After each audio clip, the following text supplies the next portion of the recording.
OSP is unconvinced that the purported medical letter transmitted by Mr. Ofori-Atta through his lawyers to the OSP represents a medical report to the effect that Mr. Ofori-Atta is incapacitated or is so sickly and invalid to the extent that he is physically unable to return to the jurisdiction without imperiling his life. The OSP declares Kenneth Nanaya Ofori-Atta a wanted person. He is a fugitive from justice. The OSP will take all necessary legal steps to secure his return to the jurisdiction and attendance at the OSP. And this is to Mr. Ofori-Atta. You have two choices.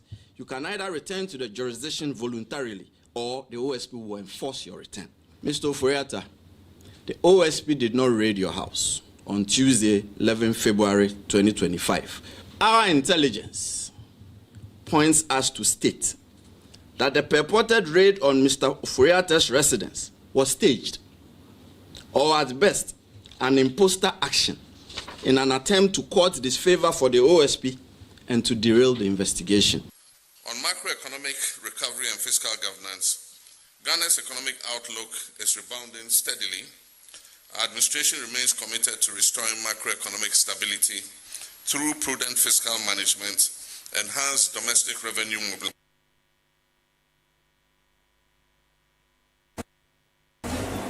Let me begin by expressing appreciation to every one of you for the show of love, concern, and support during my tenure as the Minister for Education of the Republic of Ghana.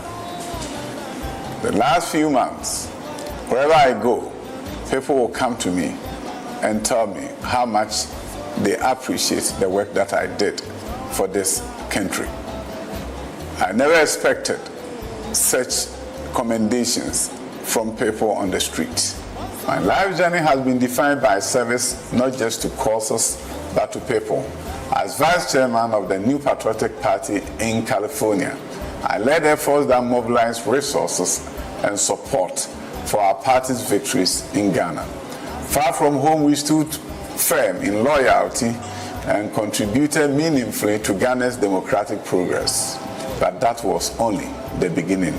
When the then candidate Nana Addo Dankwa Akufo-Addo extended a call to me in California to return home, not just as a party executive, but as educationist, I accepted without hesitation.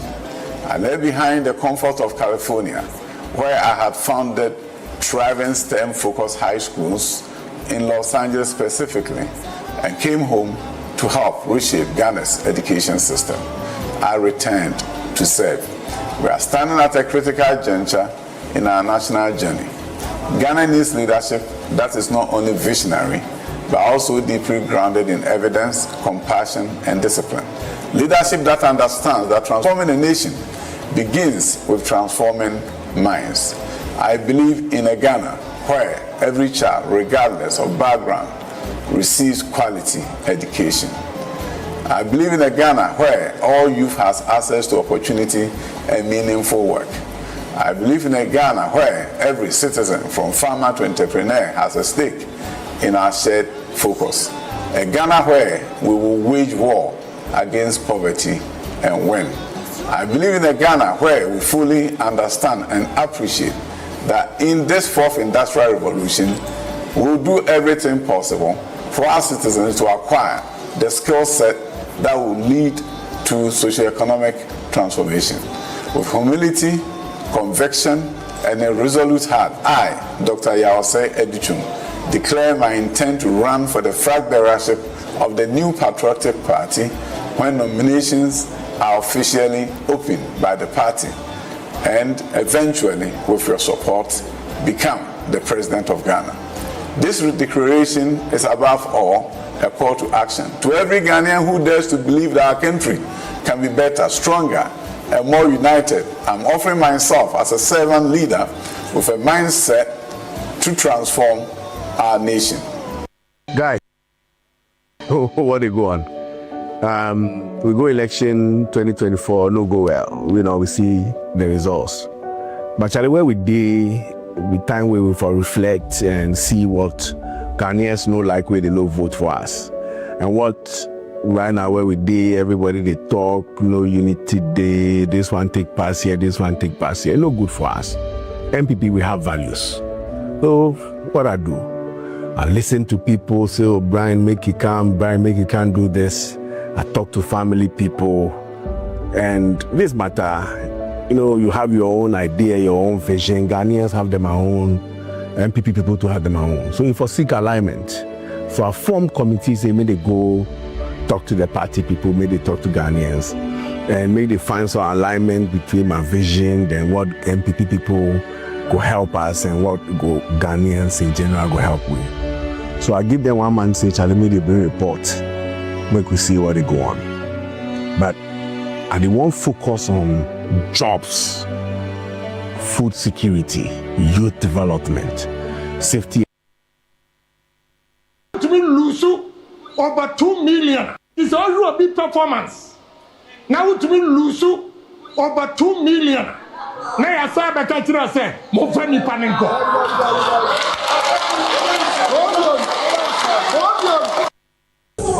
And so that tells you that a very significant number of members of parliament have declared their support for me. I just want to use this opportunity to thank all of them.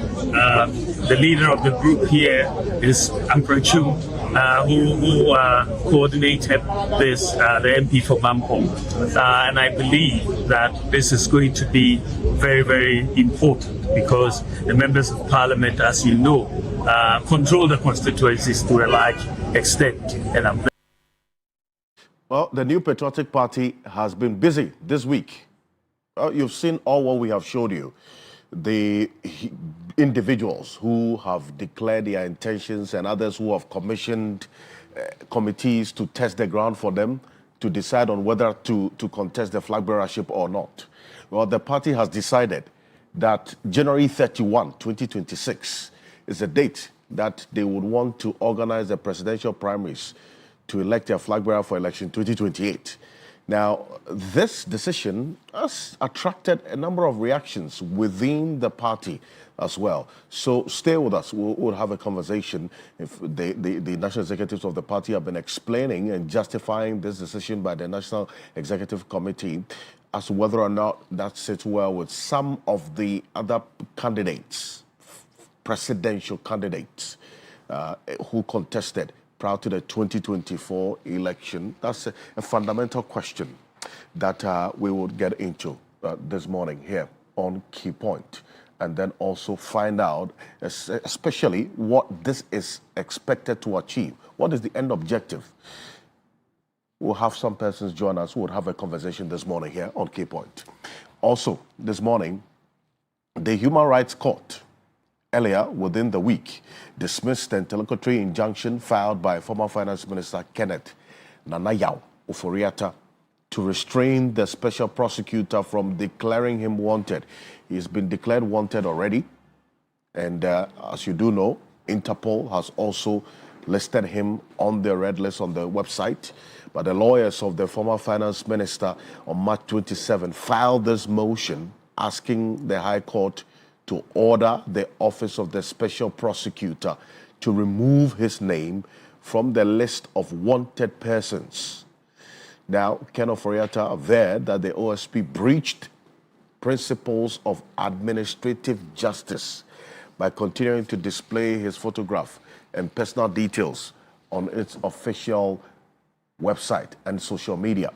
So this matter, then subsequently we saw the wife of Ken Ofori-Atta and also the family issue another letter updating us of Ken Ofori-Atta's health status. Understand he went through a successful surgery last Friday and he is recovering.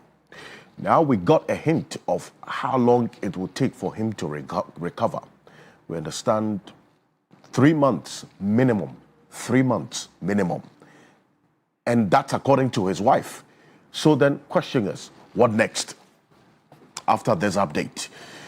What is the special prosecutor thinking about? Stay with us. We'll have a conversation this morning. Also, in as much as we are not at war, that's clear. But then The Israel-Iran war exposes us to many other things, including how this would impact on our economy. We'll have a conversation this morning because we were here when we saw how the Russia-Ukraine war impacted on this country extensively. So, how exposed is Ghana to the Iran-Israel conflict that is playing out there? Stay with us. We'll have a conversation this morning. I'm going to go for this quick break. When we're back, we'll have a conversation this morning. My guests already taking their seats here on Key Point. We'll be back shortly after this quick break. I'm Alfred Ocansey. Welcome.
OSP is unconvinced that the purported medical letter transmitted by Mr. Ofori-Atta through his lawyers to the OSP represents a medical report to the effect that Mr. Ofori-Atta is incapacitated or is so sickly and invalid to the extent that he is physically unable to return to the jurisdiction without imperiling his life. The OSP declares Kenneth Nanaya Ofori-Atta a wanted person. He is a fugitive from justice. The OSP will take all necessary legal steps to secure his return to the jurisdiction and attendance at the OSP. And this is to Mr. Ofori-Atta. You have two choices. You can either return to the jurisdiction voluntarily or the OSP will enforce your return. Mr. Ofori-Atta, the OSP did not raid your house on Tuesday, 11 February 2025. Our intelligence points us to state that the purported raid on Mr. Ofori-Atta's residence was staged, or at best, an imposter action in an attempt to court disfavor for the OSP and to derail the investigation. The first press conference that the special prosecutor addressed on the matter of Kenneth Nanaya Ofori-Atta. Now, subsequently, we've seen a number of events happen, including the relisting of him as a wanted man, or the redeclaration of Ken Ofori-Atta as a wanted man. Then we saw Interpol also accept the special prosecutor's request for him to be listed on their website as a wanted man. We've seen that play out over time. The family, the lawyers have been consistent that, well, he's not well and he was due for a medical surgery, operation sometime in March. Now we are seeing some, from those who have been looking at it, reconciliation of facts, or in the words of others, inconsistencies that have to be clarified by either the family or the lawyers of Ken Ofori-Atta themselves. This week, a number of things happened. The Human Rights Court threw out a case that Ken Ofori-Atta brought against the special prosecutor, seeking a number of reliefs.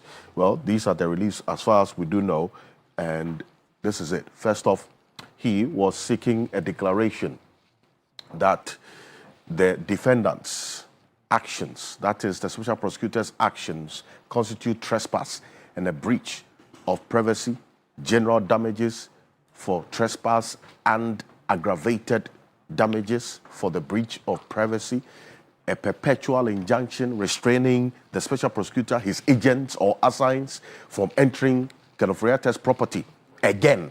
Because at the time, the thinking was that it was the OSP who commissioned or led that search in Ken Ofori-Atta's house. It eventually turned out that it was not the special prosecutor, as we got to know, or engage in similar conduct, a perpetual injunction restraining the defendant, that the special prosecutor, his agents or assigns from entering his property again, and then also engaging in similar conduct. Well, eventually, what we got to know over time is that after this decision by the court, his wife also granted an interview. And then there was a letter subsequently from the family to give us an update on how Ken Ofori-Atta is doing. This is the letter from the family. And the letter indicates Ken Ofori-Atta undergoes successful cancer surgery. The doctors are pleased with how the procedure went. That was last 2 weeks Friday, an over 4-hour procedure, and will now place him on a postoperative regime. Now, Kenneth has always been resilient, but this has been very difficult, with the OSP choosing the period just before his surgery to declare a red alert on him. Kenneth is bearing up well and focused on doing whatever he can to be restored to good health. Our family is truly grateful for the support and prayers of many people and pastors. That's signed Professor Mrs. Angela Ofori-Atta. That's Kenneth Nanaya Ofori-Atta's wife. Subsequent to that, then she granted this interview indicating a number of things. One, that his wife, that she put out. First off, quote, he's going through the steps of recovery. He's in quite a bit of pain. He has to walk gingerly. We have to make sure his wounds don't get infected. This is what she said, Professor Ken Ofori-Atta said on Joy FM. And the communication code with the special prosecutor was that there would be a biopsy in March. And that happened in March. And thereafter, there were tests on the sample taking, and it was clear that there was cancer in the prostate. And then the surgery was scheduled for June 13. This is last week's Friday. We first told the OSP that we were in the United States, and therefore we could not be available for the first date he gave us. But the OSP wanted a date. The biopsy is a surgical procedure, and so there was a surgical procedure called the biopsy in March. Quote, the reason was to get the samples test and know what exactly is happening. And then surgery was scheduled. The Ken we all know does not run away from accountability. We know that through the censure, he talked in the public and about his work. We know that he has been to charge and talked about his work. This is not a Ken who runs away from accountability. She goes on to indicate that I asked the public to remember when they heard him speak, quote, he does not shy away from facing up to the issues. If I were to make the choice, I would make it again. I don't know any wife or any family that will send their loved one to respond to a special prosecutor when they are battling with cancer. That's Professor Ken Ofori-Atta, the former finance minister, Kenneth Nanaya Ofori-Atta's wife, speaking directly and responding to the issues regarding her husband and the non-appearance physically before the special prosecutor, which has generated a lot of conversation and then also the reactions from you. So this is the update this week. She's indicated that it will take at least 3 months for him to recover. But then, how does this influence the special prosecutor's timelines, their action going forward with this information that has been made public? So we'll have a conversation this morning, a brief one on this. Joining me in the studio is a senior lecturer at the University of Ghana Political Science Department, Dr. Joshua Zato. Good morning to you, Doc. Thank you for joining us. Good morning, Alfred. Good morning. Also, Martin Pebu is private legal practitioner. He is a member of the Operation Recover All Loot. They've rounded up their work, and the details of that particular report they submitted also being worked on by the Attorney General. Martin Luther Pebu, good morning. Welcome, sir. Yeah, morning, Mr. Ocansey. It's good to be here. Indeed. And it's good Dr. Zato is saying he's today. Last week he was quite a bad right? Yeah, last week, you know, I had democracy. Yes, I had to be out small and yes. chasing bread and butter. Very, very important. Yes. Very important. Okay. Yes. Yeah, so let me do the ritual. Today I'll start with the Ghana Police Service. Hey, there's real there's a research in there.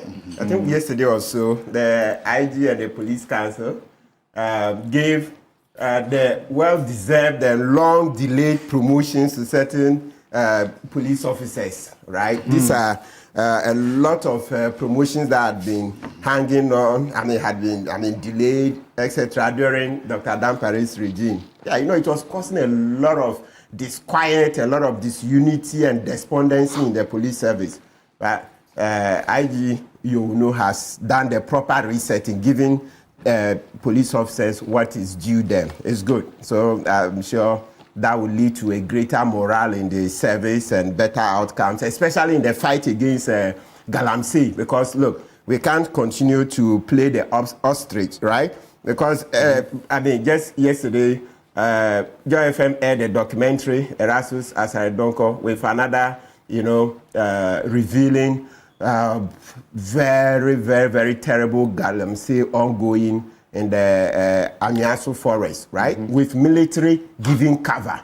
That's terrible. So, IG, as we commend you for your good work in resetting the police service, please we are reminding you that kindly, listen to Erasmus Asare-Donko's plea that certain actions be taken, more transfers, more, innovative steps to be able to make sure that the police are well ahead of the Galamseyers, because that's very key. Because, deviants most of the time stay ahead of law enforcement. But we beg you, IG, yes, you are master of operations in the police service. So let it show that you'll be ahead of these Galamseyers.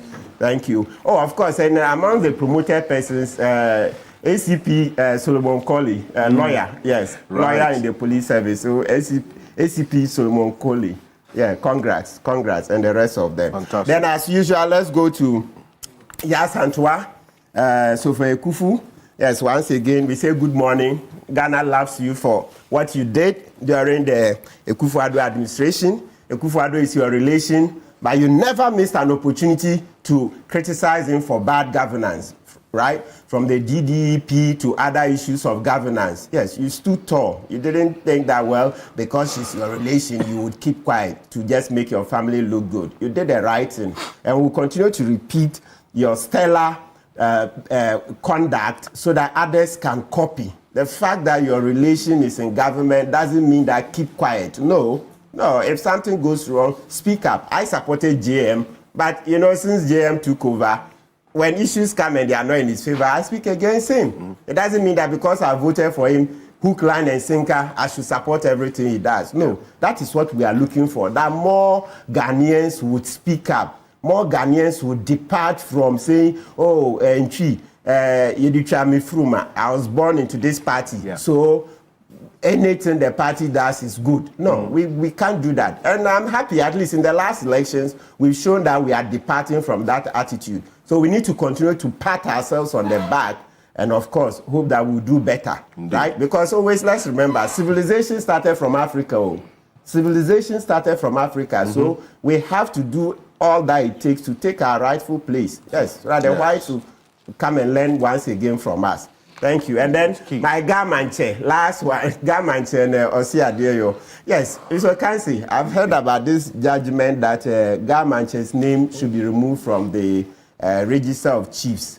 So I'll have to find a way of continuing to laud him for the Sicily-Adapa matter without saying that he's Gamanche. I understand they are challenging it too, but in the meantime, once there is not been, let's just say, I'll find a way to navigate it. All we want to do is that at least Gamanche was Gamanche, properly so-called, when he was fighting the Sicily-Adapa matter. So we can continue to laud him, and so he should not be taking that we are going against the judgment in any manner. We want all attention to continue to be on the Sicily-Adapa matter, continue to give it traction, as Mr. Raymond Atta tries to, restart the investigations. Thank you. Now that he has requested that all the information from the special prosecutor be given to him. Absolutely. At least that's what Kissi Jabing said. Absolutely. He said he had taken it. He had sent it over. So the file is with Mr. Raymond Atta. So, Mr. Atta, good morning. More fire, please. Let's get to the bottom of this matter. And finally, Osi-Adeyo Ajimambedu the second. Thank you, Domahini. More fire, more of the independent thoughts. Yes, more of the independent thoughts. The fact that you're a chief and a high court justice doesn't mean that you can't express your opinion on matters of national governance. Please, more of those. Thank you. Indeed. I appreciate you also as well. And as I indicated to you, a number of other guests will be joining us virtually and also in person. Now, this is what Ken Ofori-Atta's wife has put out earlier in the week. Let's put that on the screen. I want you to take a look at this. And that gives a clear indication of what the family intends to do going forward, especially with the update, the details that has been given about his recovery period, and then also what he has gone through at least over the last 1 week or so, and then also what the special prosecutor, the position of the family, and about the special prosecutor's request and what has to be done going forward.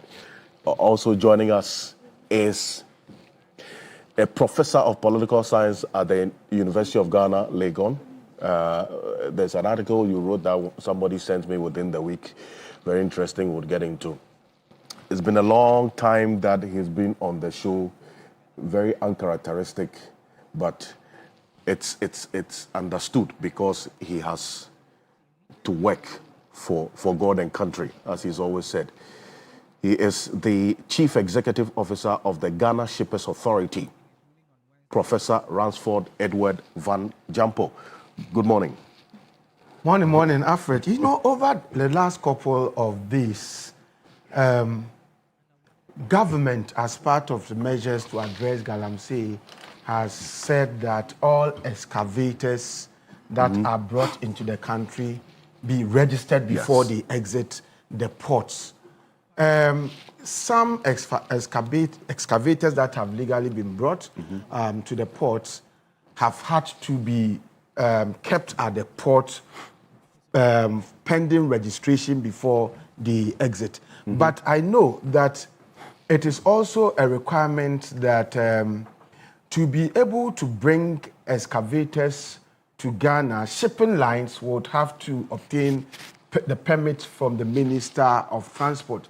And I'm told that some excavators have been brought without compliance with this requirement. And so I'm sure government will soon take a decision about what should be done to those excavators that were brought to the country, to the shores of Ghana, without the prior permission from the Minister of Transport. But generally, these excavators that have been kept at the ports, pending registration, have caused some discomfort and uneasiness among shippers. And shippers have started complaining because of the delays. And I want to just use the opportunity to tell the shippers that, well, these delays, this particular delay is as a result of the government policy that is aimed at registering excavators as part of the measures to fight Galamsey. But we are in talk, the Ghana Shippers Authority, I am in talk with my senior brother, the Director General of GAPUA, about how we can ensure effective and quick evacuation of some of these excavators to other places pending their registration. And we are hoping that soon we'll be able to come out with better solutions to ease the congestion at the ports and to ensure that delays are reduced.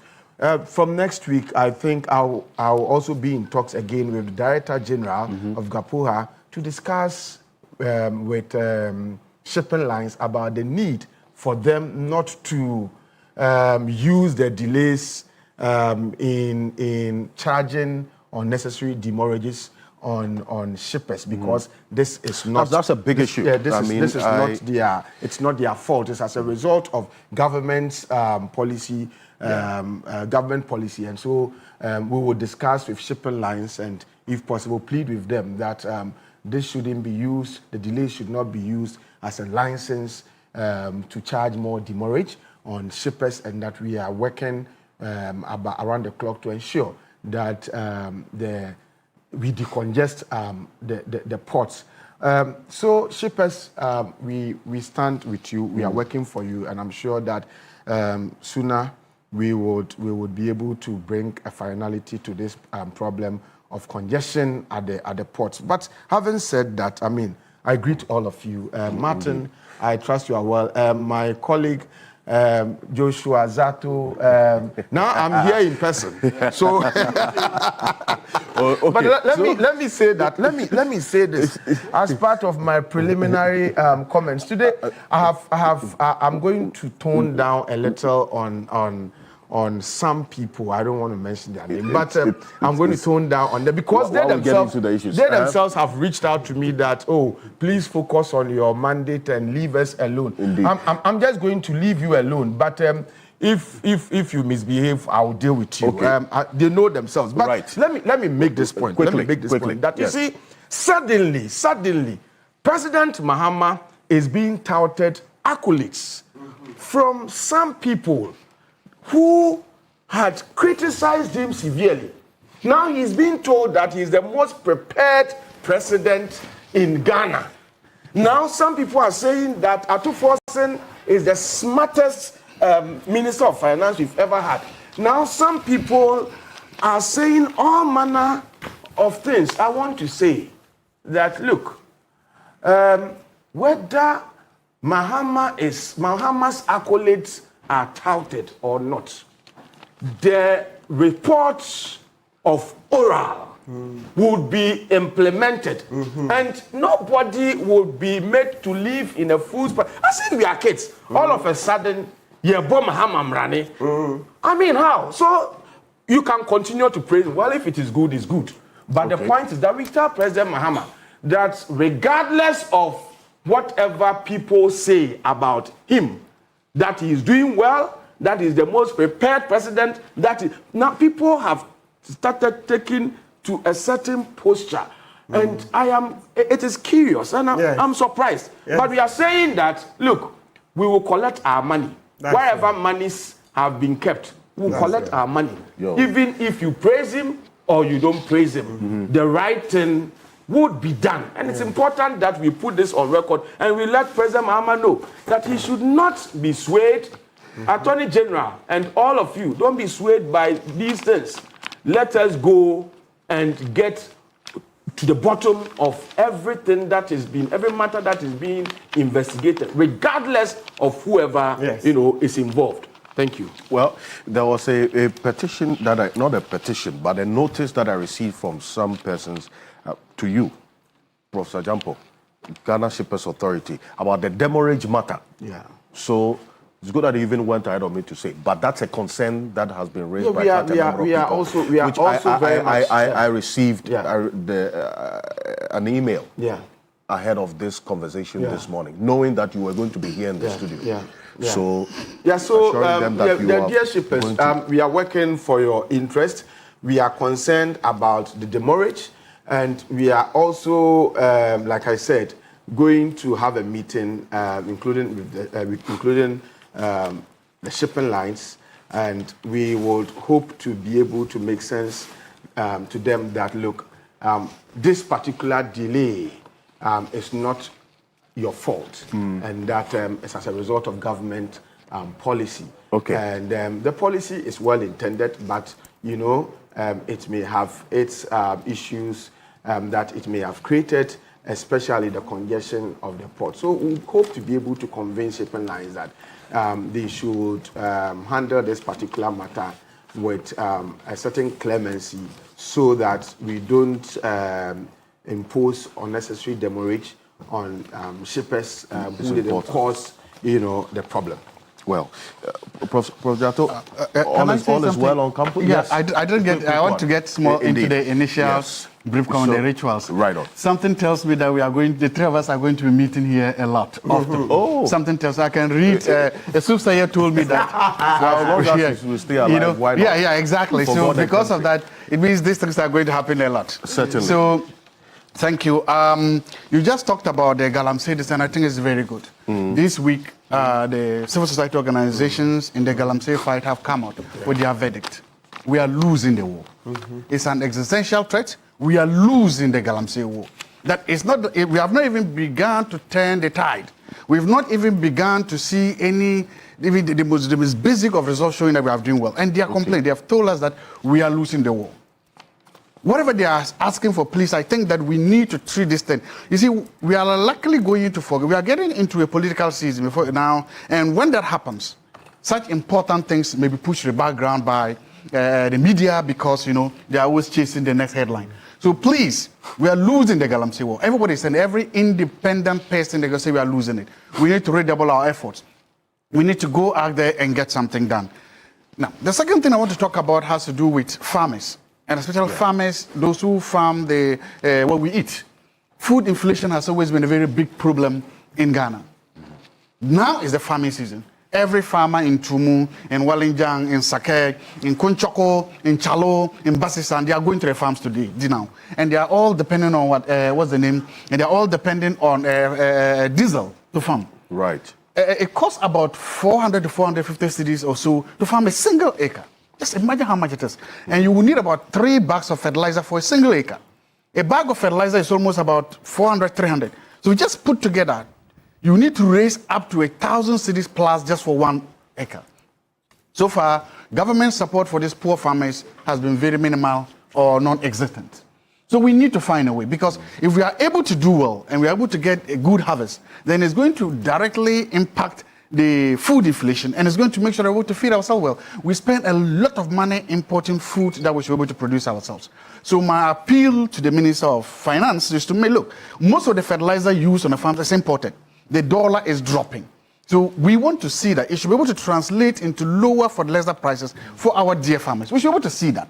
We're also able to see that improved seed and other weedicides, that a good number of them are imported, that we benefit, that let's let the farmers also benefit directly from the economic good news we're hearing. I'm happy Prof was just praising the finance minister. Yes, I'm happy he's praising the economic management team. But I can say that farmers who really now need this and are not seeing those benefits. Okay. And we need to, because they feed us. I always say that to talk about my hometown of Tumu and Sister area.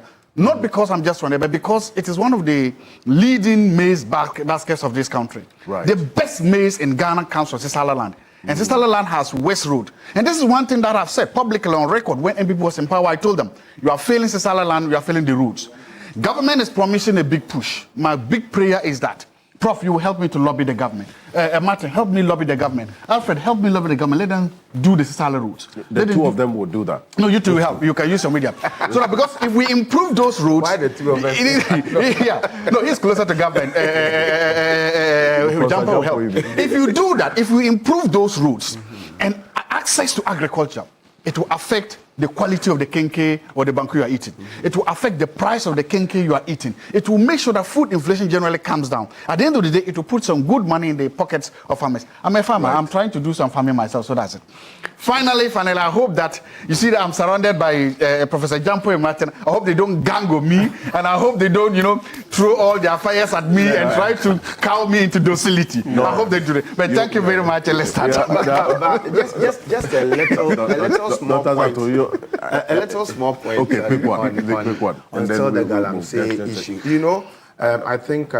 No, we're going to deal with it later. But now that let's just a little small point to say that. A little small point about that. You see, I think over the last 2 weeks, I've been involved with dealing with the Ghana coalition against Galamsey, working with them together. We wrote to the president saying that yes, some work has been done, in the fight against Galamsey, but it appears that the more they are fashioning out initiatives, the more the thing is festering, and also that there are some party kingpins who are involved in the menace, and now they have started fighting the minister, and they have started fighting even the IGP. And so we wrote to, I played an extensive role. If you ask Ken Ofori-Atta and Awula, they'll tell you, in drafting a letter, writing directly to President Mahama, that we want to meet with him ourselves and have a face-to-face conversation with him on this matter. He's responded. But he's responded directing that we meet with the minister, and then in the letter he's indicated that whatever the decisions would be should be forwarded to him for his attention and action. Very good. I have spoken to Ken Ofori-Atta about this, and he's aware, and we have, of course, also informed the minister that we look forward to that meeting. Great. And I'm hoping that we'll be able to bring together a composite position that we have, reasoned position that we all have, and then bring it to the attention of President Mahama, and then we'll begin to mount pressure, because now I understand that yes, they are doing what they can, but the problem still festers, and we are told that it's even getting worse. And I agree with my brother, Senior Hosi, that it appears that we'll have to, the society, all of us, now thankfully, those who yesterday said we shouldn't fight Galamsey are now saying we should fight Galamsey. And so all across the political divide, we all agree that we should fight. And so I think we have enough pressure to bring to bear, especially on those party kingpins that are frustrating the efforts of government in addressing, Galamsey.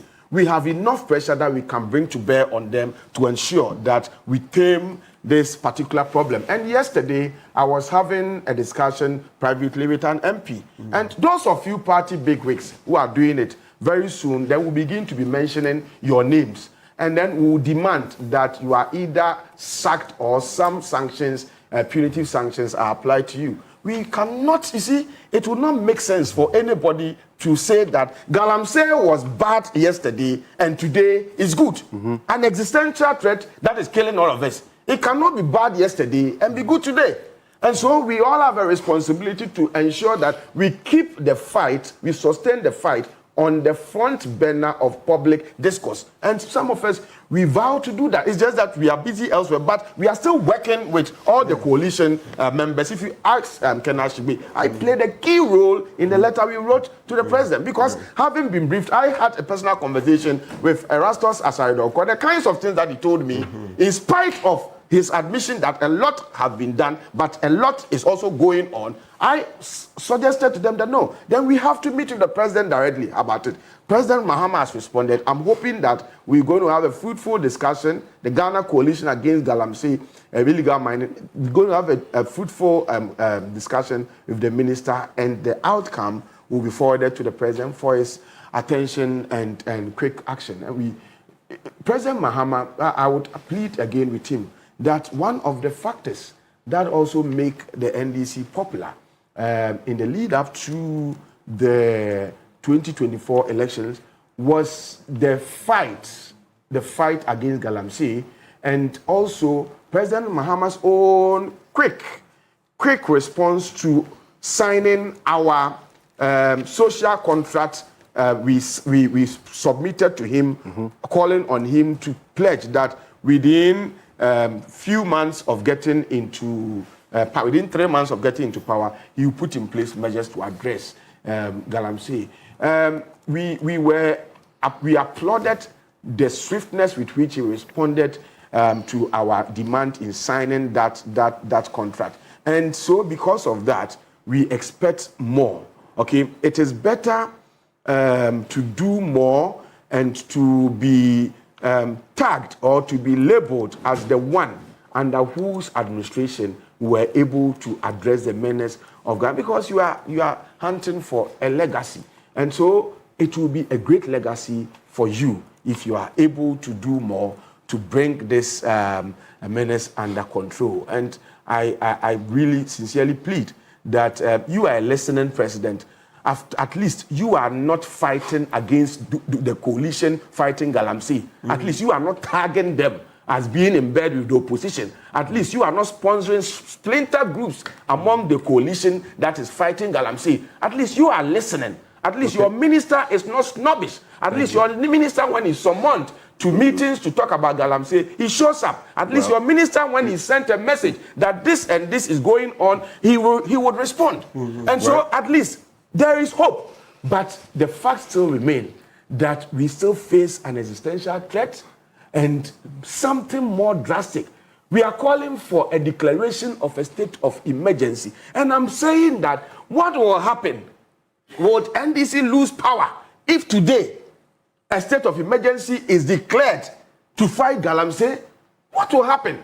And so please, power bearers, duty bearers, we are pleading. Sometimes it is just important for you to listen to some of these calls and to be seen as being, to demonstrate more in terms of your accountability credentials. You should be seen to be listening to some of these calls. I don't think that declaring a state of emergency, see, it shows the last time I gave that analogy here, that if the whole room is being flooded and you realize that there is a tap on that is flooding the place, you don't go mopping the water on the floor whilst the tap is still flowing.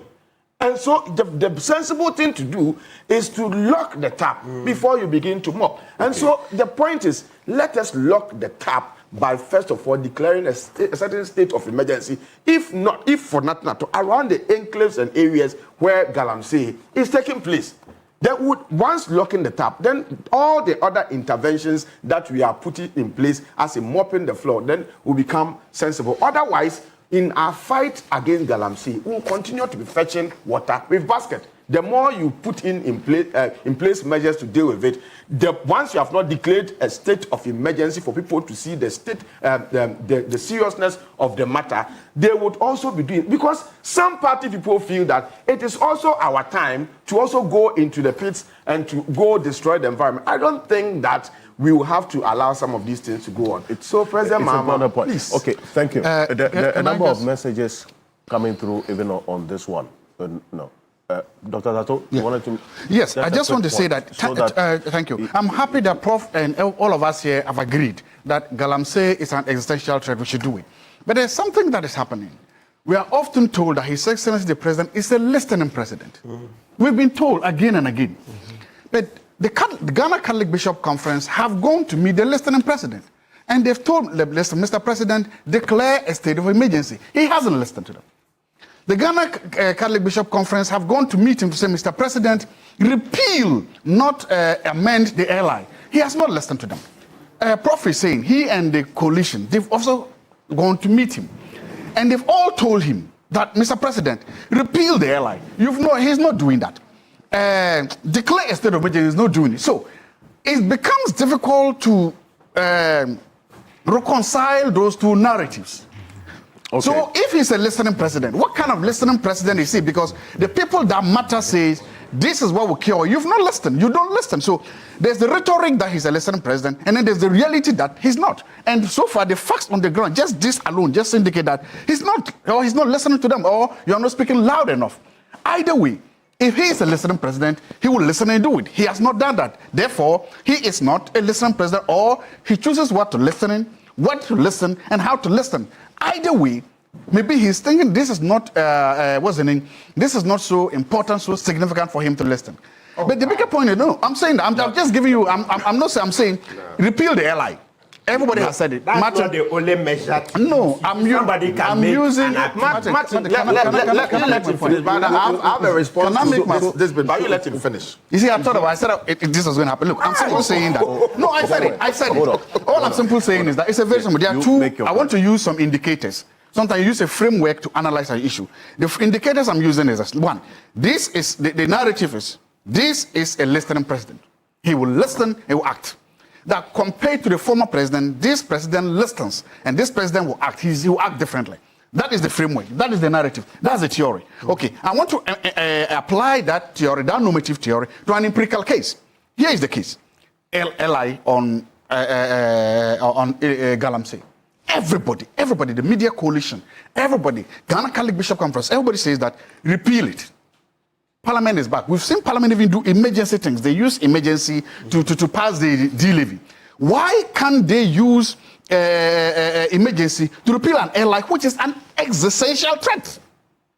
We've now seen that. The government. No, Martin. Let me finish. You see, no. Just a little. Just something to him. I want him to land in a minute because he was making a quick. Yes. Dr. Jasso. Again, please, Mr. President. The question is that everybody in the Galamsey, everybody is saying that declare a state of emergency. You can declare it this morning, you can declare it this afternoon, you can declare it this evening, because we are facing an existential threat. Please, we all want to help to praise you, to thank you as being a listening president. But some of us probably, we still need some evidence to back that up. Okay. We are saying that when it comes to the Galamsey issue, maybe on some other issues, on some other places, you may be listening. But on this particular issue, and on these two main factors, you have not demonstrated that you are a listening president. Okay, let me. No, you were here. Let me acknowledge the presence of there's somebody who has joined us. Let me introduce the person. Wait. Let me acknowledge the presence of lawyer Christian Mam Hesse. He's a private legal practitioner, a constitutional law lecturer. Good morning. Good morning, sir. Thanks for having me. Thank you for joining us. Good morning to my seniors and co-panelists. Yes. Morning. Okay. Right. So I just wanted to supply one small point. Okay. Dr. Murtala Mohammed, who's the Minister for Environment, Science, Technology and Innovation, says what President John Dramani Mahama would do is that you don't just declare a state of emergency. State of emergency declaration should be done as a result of security briefing and advice, and that is ongoing as we speak. And a consistent update and briefing on a daily basis is done to the President. And I can assure you that the processes are already in place to ensure that the most potent measure beyond what we have seen now and the measures put in place to address it. Also, we must not forget the specific successes and improvement that have been chalked over the period when it comes to the fight against illegal mining.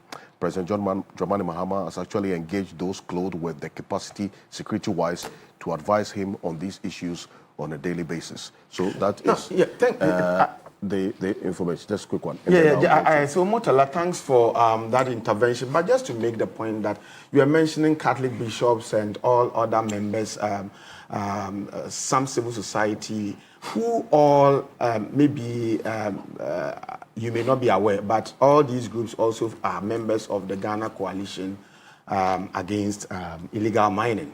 And I just told you here that we have written to the president, and typical of a listening president, he did not ignore the letter. He has written back and said that meet with the minister, and whatever the outcome of the meeting is, minister, bring it to me for my attention and action. Previously, letters written were not even responded to. You were not even dignified with a response. And so this is indicative, okay, of the fact that you have a president who listens. Okay. And so let us go, all the people you are mentioning, they are also members of the Ghana Coalition against illegal mining. We've written, so we are waiting to meet with the minister, and I'm sure that after the report has been submitted, we'll see what the president will do. So I am just comparing. You made a small point. I just want to say, the purpose of listening is not for listening sake. You don't listen for listening sake. What is the value of listening? The listening has not resulted in any tangible effect. Yeah, but somebody has listened. So you are listening just for listening sake. You can just listen for listening sake. Okay. You just listening. So that is for the show. It's for the cameras. No, you say you are listening. You are just listening for listening sake. The listening has not resulted in anything tangible. The two most important things that you're asking for, you've not given them. Dr. Zato, you were very clear. I think that you're very clear. You're very clear. If this is how things are going to go, then viewers with respect. Thank you. Viewers are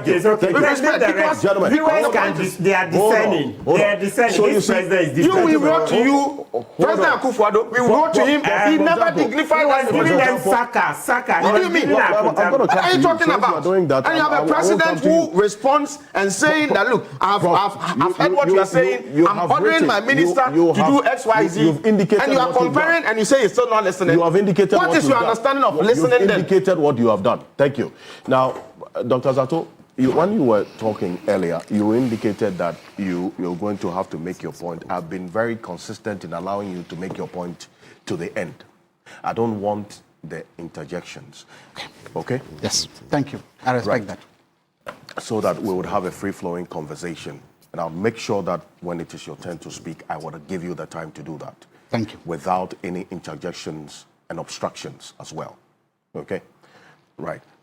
Lawyer Martin Bebo, let me bring you at this point. On this matter of illegal mining, very quickly, while we round up and go into the next issue. Okay. Because this week, the Ghana Coalition Against Illegal Mining addressed the press on this matter, and a number of calls that they made, because it was on this program that Phyllis Kwatiofosu indicated that the LI 2462 will be repealed. Yes. Yes. When Parliament resumes. Yes. Parliament has resumed. Yes. It is just worthy that a reminder be put.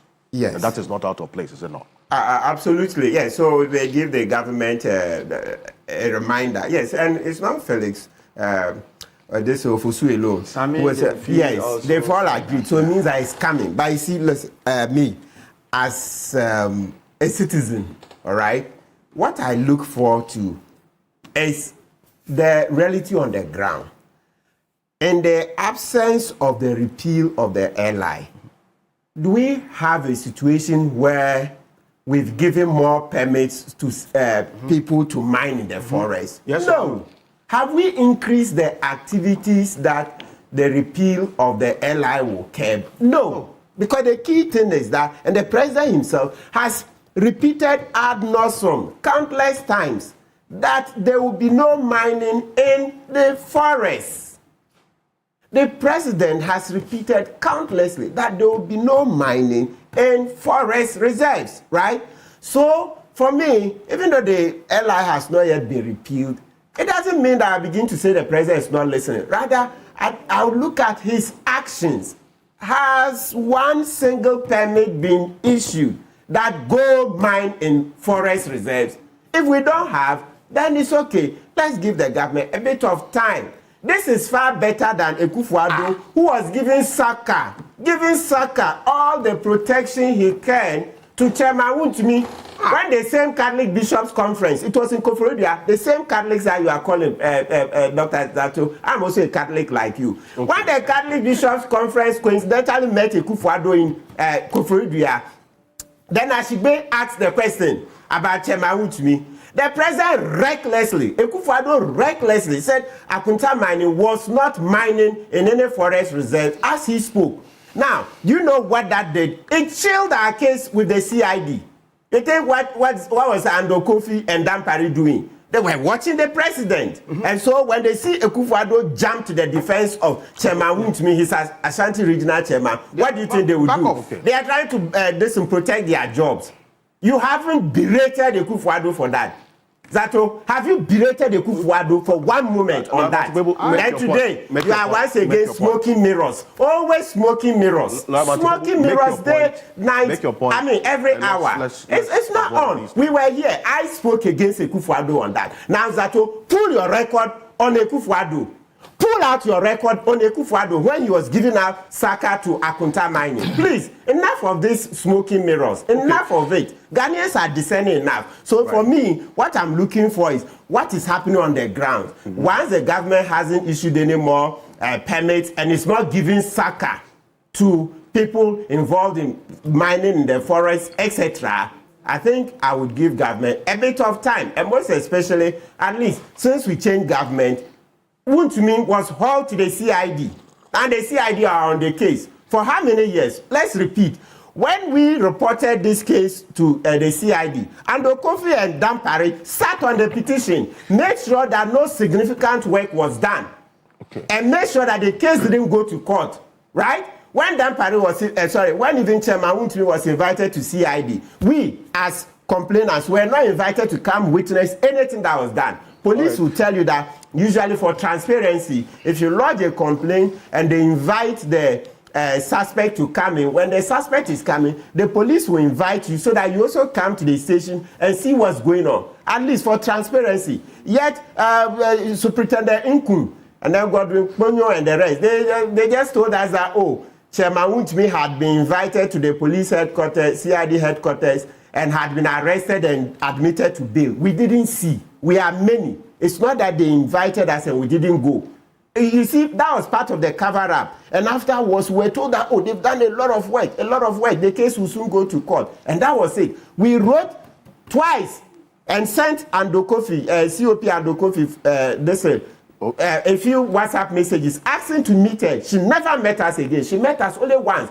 All of this was, Zato, you were in this country. Okay. You didn't lift a finger. Today, your government is out, your party is out of government, and so you think that's an opportunity to now come and do grandstanding. The least opportunity, you are grandstanding. But you were in this country when Akufo-Addo was leading us into an abyss. So, I would appreciate you, when you make the point, earlier, you indicated that you had seen a documentary and so on, and then also the situation as you saw it in the said documentary yesterday. You talk about giving government some time. How much time has to be given, especially when Professor Jampo, many others who have come face to face with the situation say it's an existential threat? Okay. How much time has to be given? Yeah, so when I said I'm giving government some time, to be clear, the time is in respect of the repeal of the law. But as for what has to be done, I've said it a few times, in the submissions, that once on the ground, government is taking steps to curb the Galamsey menace, then that is a right thing. So I'm watching closely what is being done on the ground. And to borrow Dr. Zato's word, so I'm watching the reality on the ground rather than the rhetoric. So when we started the program, I brought in Erasmus Asaridonko's documentary. And the documentary showed that the military were protecting these Galamsey. This is a recent one? Yes, yesterday. So I was on Joy FM on it. I granted an interview. So they played the documentary and they said the military were granting protection to these Galamsey. And there were certain persons who also paraded themselves as national security operatives. Paraded themselves. I'm sure the investigations will reveal whether they are truly some or not, right? So, and then the same Erastus Asaridonko in the documentary praise investigations will reveal whether they are truly some or not, right? So, and then Asaridonko praise for taking so far, but we are asking for more. That he deploys more men on the ground. So that's what we're saying. So in short, on the ground we are monitoring. Government is taking steps. So it's only the ally that I'm saying it will take some time, right? But in the meantime, for me, once government is deploying more resources to curb it, let's continue to focus on that, because you need very vigilant citizens. Of what use would it be if the law was just repealed, but we are not deploying enough resources on the ground to curb the menace? So that is where our eyes should be. Indeed. What is happening on the ground? Thank you. What is happening on the ground? Like you said, Mamesi, on this fight against illegal mining, just a quick one. Because of that position that government has consistently espoused about this LI 2462, the call by the civil society group, and then also the reality as we are faced with. We've seen a number of instances. In fact, recently, the Dr. Hanabishi was also in the forest, somewhere in the Ashanti region, where some illegal miners, some Chinese nationals, were arrested, and then also some police officers there preventing the arrest of these Chinese because they say they are the ones who are responsible for the development in the area. That's the dynamic of this fight that we are faced with now. What has to be done quickly to face this existential threat right now? Yes, there's a common consensus that this whole fight or the issue, the menace of Galamsey, is an existential threat because nature is where humanity derives its strength from. And as we have it, according to graphic May 2025, we have about 44 forest reserves out of 288 lost to Galamsey. And if we have majority of these areas covering our food baskets, it sounds to reason that these heavy metals would drip into the foods that we take and would have this inordinate cancers and all of these things rising up. It is not surprising that we have issues of liver, kidney, and weird kind of diseases coming out as a result of some of these heavy metals. We've had experts speak on this in terms of the medical front.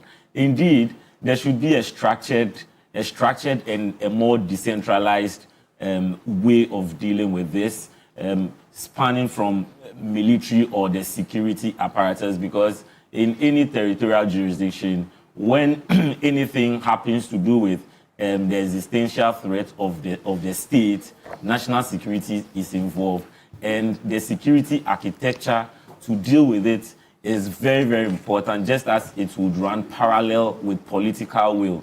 We've also heard, or the process has been fraught with corruption. How do we have internal retribution so we deal with some of these things? Because if you have an IGP leading the front, yet you have a district police officer or a command who would organize his boys and resist in the open the work against the directives of the president, the president of the land, then it is counterproductive, and it begs the mind to ask what is going on. So my call is that there need to be security introspection and retribution, so that the security apparatus itself will purge itself, because they are to lead the charge. And where that internal mechanism fails, then they have failed the state. Okay.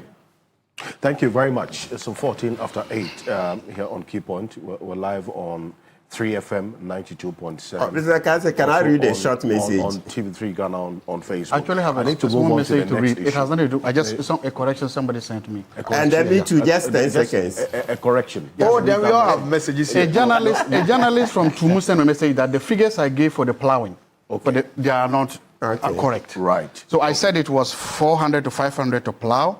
Macbash, he's a producer with what's the name? Radford FM in Tumu. He said it's rather between 230 to 300 cities to plow. So the figures I gave were wrong. So Macbash, thank you. You inflated the figures. Yes, I did. I did. No. And I'm just telling you that he sent me the message publicly, and I'm acknowledging that it takes is rather 230 to 300 cities to do that. That's all. It's a fair point, and a mark of no, but you would have by all means inflated to make your point. You let's get into it. So me, I can't read a small message. Oh, Mr. Ocansey, it's 3 lines. It says that if you are in a hole. And if you are in a hole and digging vigorously, the first thing you do if you want to get out of that hole is to stop digging. So the digging has stopped. No new licenses issued for mining in forests and river bodies. Okay. Right? So that is it. Thank you. Yes. Thank you.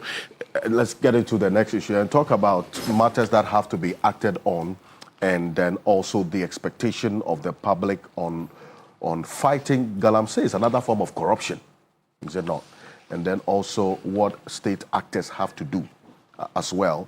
This week, we saw the Human Rights Court dismissing an application by the former Finance Minister, Ken Ofori-Atta, which sought to prevent the Special Prosecutor's Office from declaring him a wanted man ahead of the scheduled appearance on June 2nd. Now, that has been done already. He's been declared a wanted man. On the website of the Special Prosecutor, we checked, that wanted notice is still there. The Interpol also still have him on their website as a wanted man, but his wife has been speaking. He says that, well, he's been going through the steps of recovery. The surgery was done successfully over 4 hours. Last 2 weeks, Friday, he's in quite a bit of pain. He has to walk gingerly. We have to make sure his wounds don't get infected. Goes on to say that the communication with the Special Prosecutor was that there would be a biopsy in March. That happened. And then after there were tests on the sample taken through the process of the biopsy. And then it was clear that there was cancer in the prostate. And the surgery was scheduled for last 2 weeks, Friday. And then they first told the OSP that they were in the United States and therefore they could not be available for the first date that he gave. But the OSP wanted a date. And the OSP has been consistent even in his press conferences. And the Ken says the biopsy is a surgical procedure. She goes on to explain, and there was a surgical procedure that went through, and then eventually that happened. The Ken that we all know does not run away from accountability, quote. We know that through the censor, he talked in the public about his work. We know that he has been to Shraj and talked about his work. This is not a Ken who runs away from accountability. I asked the public to remember when they heard him speak. He does not shy away from facing up to issues. If I were to make the choice, I will make it again. I don't know any wife or any family that will send their loved one to respond to a special prosecutor when they are battling with cancer. This is the latest on Ken Ofori-Atta from Professor Angela Ofori-Atta, his wife, via Joy FM. Now, Dr. Zato, start off with you and I'll come back again just on a brief on this one. This is a matter that the special prosecutor has taken a position, and a couple of weeks ago, lawyer Samidako was on this program, indicated why they need him in person. Now we're told that it will take at least 3 months for him to recover. So if all things being equal, what we're going to happen is that until after 3 months or maybe more, we're not going to have any progress made on this case if we're going by this communication from his family. Is that a fair deal to the state, especially because we need answers to all what Ken Ofori-Atta is being asked of now? Doc. Thank you very much. I don't know Ken Ofori-Atta. I've never met him in my life. I've never even had a phone call with him, so I don't know. There's nothing that connects me with him. I don't know him. But this is what I know, or this is what I think. The day anybody raises your left or your right hand to swear an oath on the assumption of an office, that is the day you sign a contract, both a social contract and a real contract, you'll be held accountable for your actions and your inactions. So any human being, anybody, including Ken, who is being called to account for his actions and inactions, have absolutely no problem with that. Because you were, and especially finance ministers, they have been so powerful in this country and all over the world. A president will not make you a finance minister if the president doesn't put a lot of trust in you. And because you control the public purse, you make a lot of decisions. So any finance, anybody who agrees to be a finance minister must always know that either during your term or in your absence, people will ask a lot of questions about you. And if you are not prepared, if you are not ready to answer these questions, then I don't think you have a business first, accepting any political appointments, or secondly, especially that of a finance minister. So I have no problem. Mr. OSP, thank you. You are doing your work that you are mandated to do. You are spending a lot of money from the public to do that. You are spending a lot of public sector resources to do that. So I have no problem. I'm cheering for you. Go ahead and do your work and do it very well. Make sure that if the people that you believe have misappropriated public funds, make sure that you go after them. Make sure that you do that, and make sure that at the end of the day, that you can have something to show for it. There's a theory that the OSP is engaged in this peasant contest, if I'll call it, pardon the French, with the finance minister because he wants to justify that he's doing something. There's a theory that that office has spent a lot of money and wasted a lot of public resources, but has not got any major, significant, should I say, conviction or whatever to justify that. And so they are going after the biggest of all fishes, even the big fish, to try to justify their budget. I don't buy that theory. I'm not a student of that theory. I want to believe that genuinely, in the heart of the OSP, they believe they have a case and they are going for. So I wish them all the best in what they are doing. Now you come down to the issue of Ken Ofori-Atta in person. I think there are different Ken Ofori-Attas. And sometimes we focus on the other. There's the Ken Ofori-Atta who was the managing director of Data Bank. Mm-hmm. There's the Ken Ofori-Atta who was never in public sector, who returned to Ghana from just an established a business, made a lot of money for some people. He didn't make any money from me from Data Bank, by the way. He made a lot of money. People praised him for his drive from his skill. There's that Ken Ofori-Atta.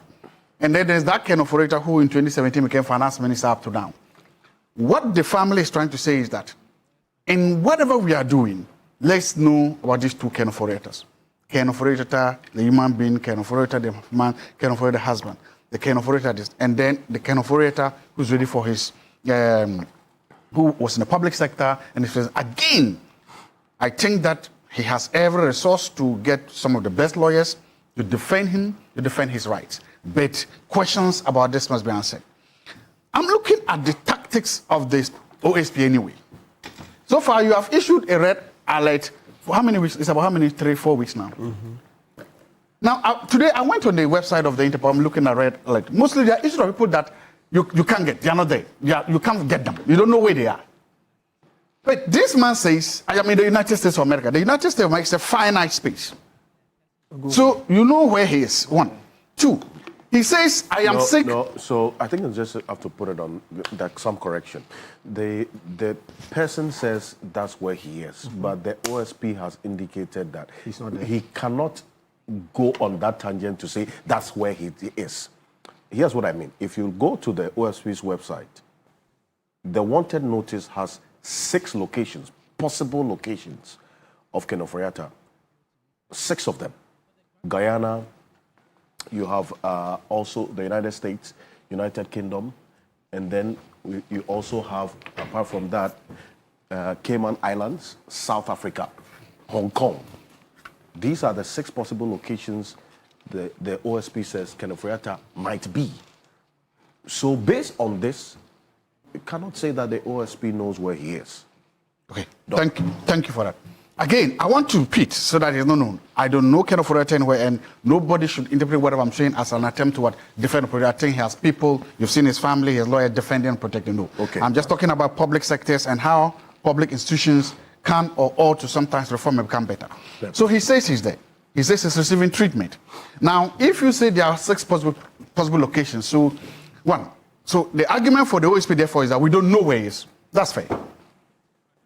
But we're also in this country. I remember when they were trying to get the man facing the trial now, the national security guy, the signals guy. We actually told how national security intelligence in Ghana tracked him. We were told at the press conference that they actually knew where he was, and even when he was at an airport and changed his flight, they knew. So I'm saying that the intelligence agencies in Ghana, is it possible for them to track Ofori-Atta too? Is it possible for them to say that based on travel record? Because I think that the intelligence and security services in Ghana, they can know these things. Even if he has another passport, they can know. Can they trace and then can they break? Because you see, when you see state agencies working together, it helps to make it look like you are not personalizing the case. Can they also tell us? Just like they told us that they followed Adu Boahen, they know where he was, they know where he's going, he got to Senegal, they followed him until finally they arrested him. That was perfect. The state agencies doing excellent. Can we also get a similar breakdown? If you don't know where he is, Ghana, the passport that we have can be tracked, can be traced. Can they do that? Because my point is, when you do this and then you tell the public what you are doing, it lets us all believe strongly that yes, you are genuinely out there, that you genuinely believe that the man is giving you false information and that you are proceeding on that false information. But right now, if he says, I am here, I'm at the hospital, in a fixed location, in a fixed address, in a place you know, then he's not missing. He's not in your jurisdiction, yes. But you know where he is, that is what he's trying to say. If you say you don't know that, I'm just saying that, please, OSP, help us. Let the national intelligence, national security track his passport. And then they can tell us that, yes, we were right. He says he's in the United States, but we found him in Guyana, on the beach, chilling. He says he has cancer. But hey, look at that. We've seen him in a nightclub in Jamaica and Kingston having fun. Whatever be the case, give us that information so that those of us that are sitting there and watching this will say, oh, genuinely, the OSP is actually there doing his work, but that he's not trying to. But right now, it is better. He said. What is the middle ground? What is behind door number 3? National security should help us, please, and release some information about where he is exactly. And if it comes out that he's not there, we know who is lying and who is not. But right now, that information isn't. And again, I want to conclude by saying one thing again. Any man, any woman who swears a public oath to protect the public peace must be ready to hold himself or herself accountable. The figures being quoted are obscene, and somebody must be held accountable for that. Whosoever it is, let the chips fall where they may be. But in doing that, please, let's make sure that we respect people's fundamental human rights, and let's make sure we give full justice. I have absolutely no problem with the OSP going after Ken to bring him to justice. I have no problem after that. Thank you. What action on the OSP has violated Ken Ofori-Atta's rights, if it so be? I have not said any of his rights are violated. I have not said that. I've not said that. Okay. I'm not saying. I'm just telling you the small concern I think I have is that there are 2 different theories. The guy says, I'm in the United States and receiving treatment at the Mayo Clinic. Those are fixed addresses, fixed places. You can Google Mayo Clinic on Google Map and see where it is. You can know physically where it is. National intelligence, national security can go to Mayo Clinic and use whatever clandestine thing they have to find if he's there. They can do that because we have spies in the United States. The government of Ghana has spies all over the world. We pay them to do some of these things if it's that important, because the money is involved are so much that you can do that. He says he's there. I've not said anything has been violated. I'm just simply saying that. Give us something else to chew on, something else that will say that Ken is lying, or something else that will show that he's actually fileless, because he says I am here. So the public may say, okay, Ken says he's here, it's in a finite location, finite address, place here. You say you don't know where he is. Go look there. Like right now I'm here, I'm on TV3. So if you are looking for me at my house, I'm not there, I'm here. But if you come to TV3, I'm not here, and I'm also saying I'm not here, you can say I'm missing. I'm not missing. He's simply saying, I'm here. I'm the United States. I'm sitting down here. Come look for me. Come get me. If you all don't go, you can just say, okay, I know where you are, but I won't come to you. Come to me. That is also fair. The speaker can say, no, I'm not going to chase you to the United States, even though there's record, there's history. The history has shown that he has been able to go across the borders to talk to people. He says, I'm not doing that. He has a right, and I respect that right. That he chooses. You, the one be interview, don't choose to tell him how he should handle his case. He should do it. So, but can we at least tell the public that, yeah, we all agree, you are in Yankee. We know where, but we are not coming to you, come to us. Well, can we agree on that? At least he is giving this 6 possible locations. But the fundamental issue, I get, you make is that we deserve some accountability. Exactly. And answers to the question the OSP is asking of Ken. Exactly. I have absolutely no problem, no qualms about that. He ought to be, and he should be able to come and raise his hand and say, I promise to say the truth, the whole truth, and nothing but the truth, so help me God, and then sit down and answer this question. I have absolutely no problem with that. Martin Bebo, this development this week, does listening to his wife, does it make Ken Ofori-Atta's case any better? It makes the case slightly worse. Why? Makes it slightly worse. Before I go to the why, let me put in this. So let's see if this satisfies Dr. Azatu's question. So, Dr. Azatu, the thing is that because of his previous conduct, which I'll be coming to briefly or shortly, we can't trust him. So your question that we should bring our information that he's here or there. So let's say if they were to find that he's in the Mayo Clinic in the US, then what? What's the next thing? What is that to do to the case? Yes. Well, then it tells those of us that are just sitting there watching that, okay, Ken is lying. But that doesn't advance the case. Right now, the issue on the floor is that OSP says it needs him in Ghana. That's the OSP's case, okay. Right? Yes. So even if you were to find that he's in the Mayo Clinic in the US, it doesn't advance the case because OSP says come to Ghana. Come to Ghana. And it's because of his previous conduct that he can't be trusted. You say? I agree with that, Martin. And again, we're all reading from the same thing on this. Trust me, I support whatever you are doing with this. I have no problem at all. Fine. No, we are all I'm simply saying is that, look, I can relate in a way to the family. I don't want to say it. I lost my mother to cancer. Yeah. I saw her lie on bed dying. Yes. So if it is true that somebody's on the bed dying and you are saying, come to here, I'm not, you see, I can, there's a way you can humanize that. Yes. You can humanize that, yes, no matter what you are accused of doing, you are lying in bed with cancer, it's serious. So I'm not saying because of that he shouldn't come. I've not said it. Okay. I'm not saying because of that the OSP shouldn't continue. I've not said that. I'm simply saying because of that, at least let's know that is he lying with cancer or does he have cancer? Okay. If he does, then you can say, it doesn't matter that you are sick, it doesn't matter that we can prove that you are there, we still want you here. Okay. I support that one too by the OSP. Okay, so Dr. Azatu, okay, so now I answer Mr. Ocansey's question as I also take on your concerns. So you see, what is done, maybe as a further development of your argument, that means that if he has cancer, then should we take his offer that he wants to provide all the requisite cooperation, etc., in the US whilst he's recovering, etc. That's what it looks No, I've not said that. You don't want that. No, I've not said that. Okay. I've not said that. So, I've said the OSP should go ahead and use whatever method he wants to use. That's not up to me to decide what to do. All I'm simply saying is that if the man says I cancer, at least can you tell us that it's true and is it? Again, let him. By the way, I am an ardent supporter of that school of thought. Okay, and his offer that we should take it. Yes, we should take it because. Martin, just answer this and continue. So my point is. Has the OSP gone to where Mr. Ofori-Atta says he is, and he went there and he wasn't there?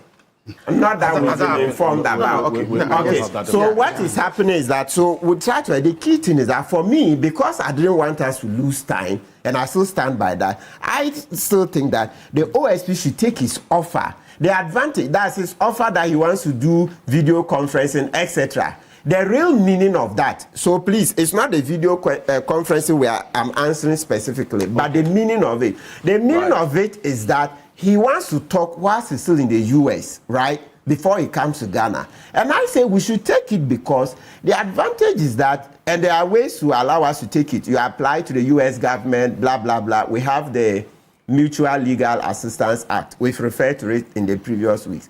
The advantage is that if we reach out to him there, communicate, and then we take the two statements from him, that's the caution statement, charge statement, possibly, etc. If it doesn't come after the recovery, then we have the opportunity to now start a trial in absentia. If we contact him, he does all those things, and he doesn't come, then we can start the trial in absentia, meaning that we'll start the trial whilst he's still in the US, whether he wants to come or not. So that is where my pain is, that when he first made those overtures, that offer, the OSP didn't take it. We should have had a plan B. Nothing stopped us from taking a plan B. It's wiser. It's like the Bible. You know the maidens who went to the wedding. The wise ones took what? Extra oil. Then the foolish ones just went with their lanterns like that, with our extra oil. Preach on, brother. Preach on. You see, so we should have taken the plan B because we could have taken those. And so when he refused to come on the June 2nd, we could then have gone on with processes to start the trial in absentia. Well, but because you are here, I think that Samdanko was very clear in his words why the special prosecutor does not think the way you're thinking. Because he says you don't know why they need him in person. That's number one. Two, it is not just the OSP that needs him to investigate. Now we know that it is the National Intelligence Bureau, IOCO, and then OSP all need Ken Ofori-Atta to answer questions. Simple. Let me answer that. So really, it's not a position he's in tandem with. Number one, that same day we made it clear that, look, the OSP is using state resources. So at every point, we are also holding the OSP accountable. As a lawyer, I also understand the processes. I don't know what they need him for, but at least a little that I know is sufficient to make an informed decision here. In law, you see, when you are going into a trial, the criminal trial, there are some two basic prerequisites you need by our practice to enter the court. Sometimes when you don't even meet those prerequisites, you're able to enter court. Number one, there's what we call the caution statement, right? Caution statement. So lawyer Mam is here. Usually, that's the one that so caution from the word like warning. So the state agency investigating will warn you, will inform you why they want to take a statement from you. And usually it's done after an arrest. And let's be clear, when we say we are arresting somebody, it doesn't mean you take the person, put the person in cell 1 day, 2 days, ad nauseam. No. Arrest simply means that you touch the person, right? Inform him why you want to confine him. That, okay, lawyer man, touch wood, lawyer man, I'm arresting you for the offense of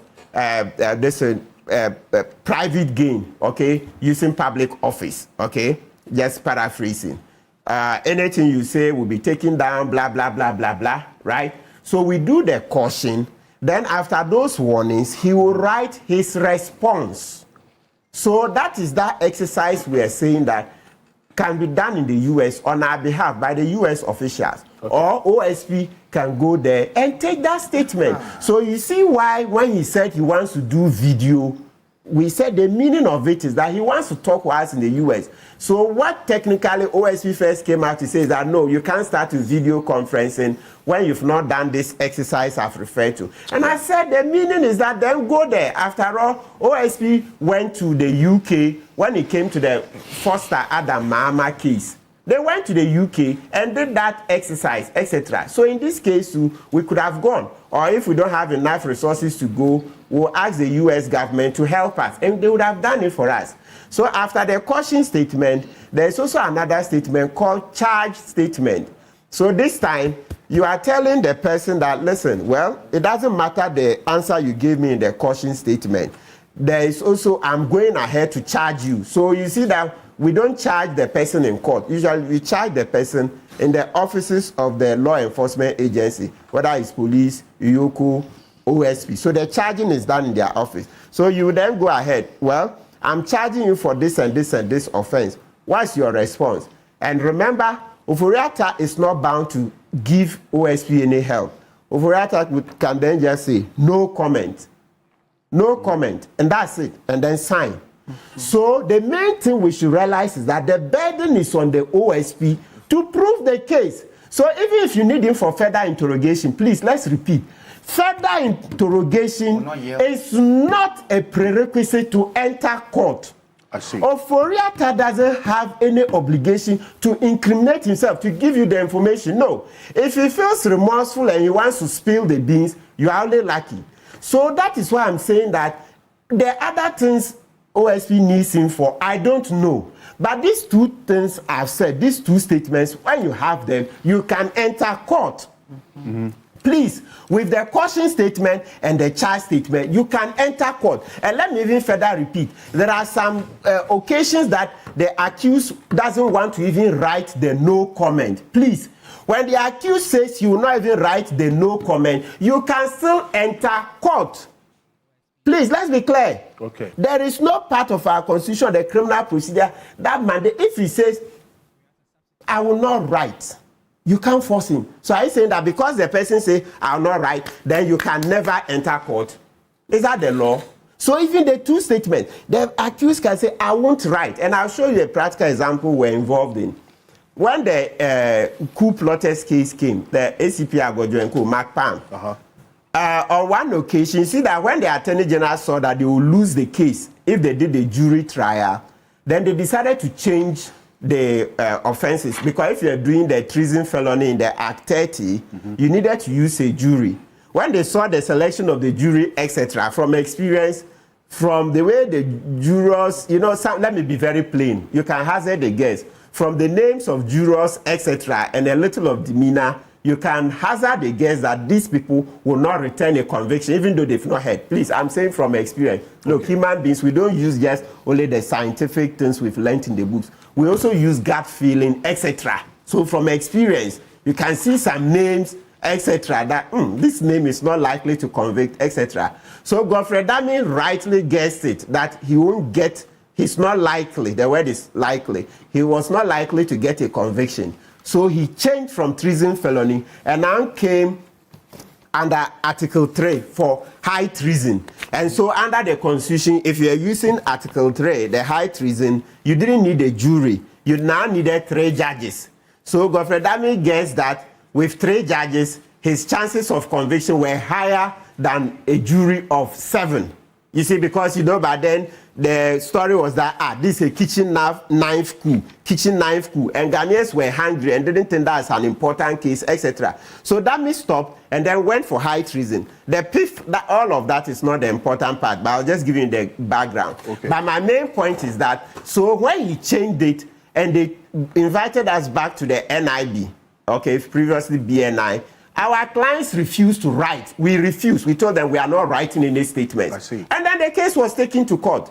Justice Efia Sewa, Asariboche, Amali Boba, and then Justice Stephen Opon, they sat on the case. So Agojo and Co, we told them we are not writing. And you think when we said we are not writing anything, even no comment, we didn't write even no comment. Did the case stall at the NIB? The next day we were in court.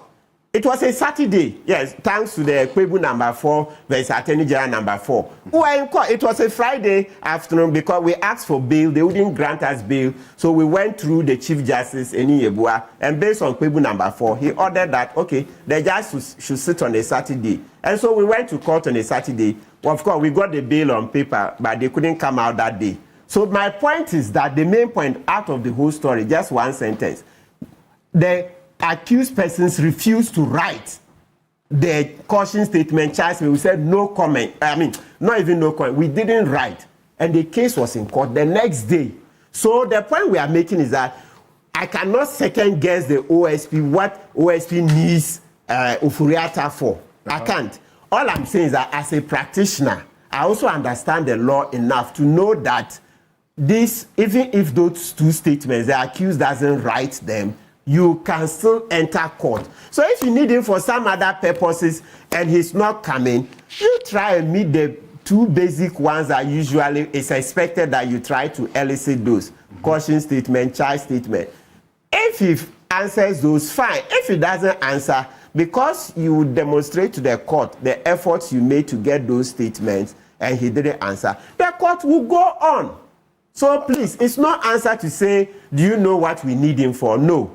It's no answer. I'm re-echoing what... Yes, and that day... We were here. The OSP himself has told him why he very clear. But I'll make that... Yes, so now let's go to the next point. But this one, we are just explaining the background. So I'm just saying that we should take the plan B whilst it's still there. But also to be clear, this second time the OSP is put him on the wanted list, and that's the substance of Ms. Ocansey's question. I'm in support of the OSP declaring him wanted this second time. Remember that the first one, I was not in support because, as I stated, when he was traveling, he informed both the previous and current chiefs of staff.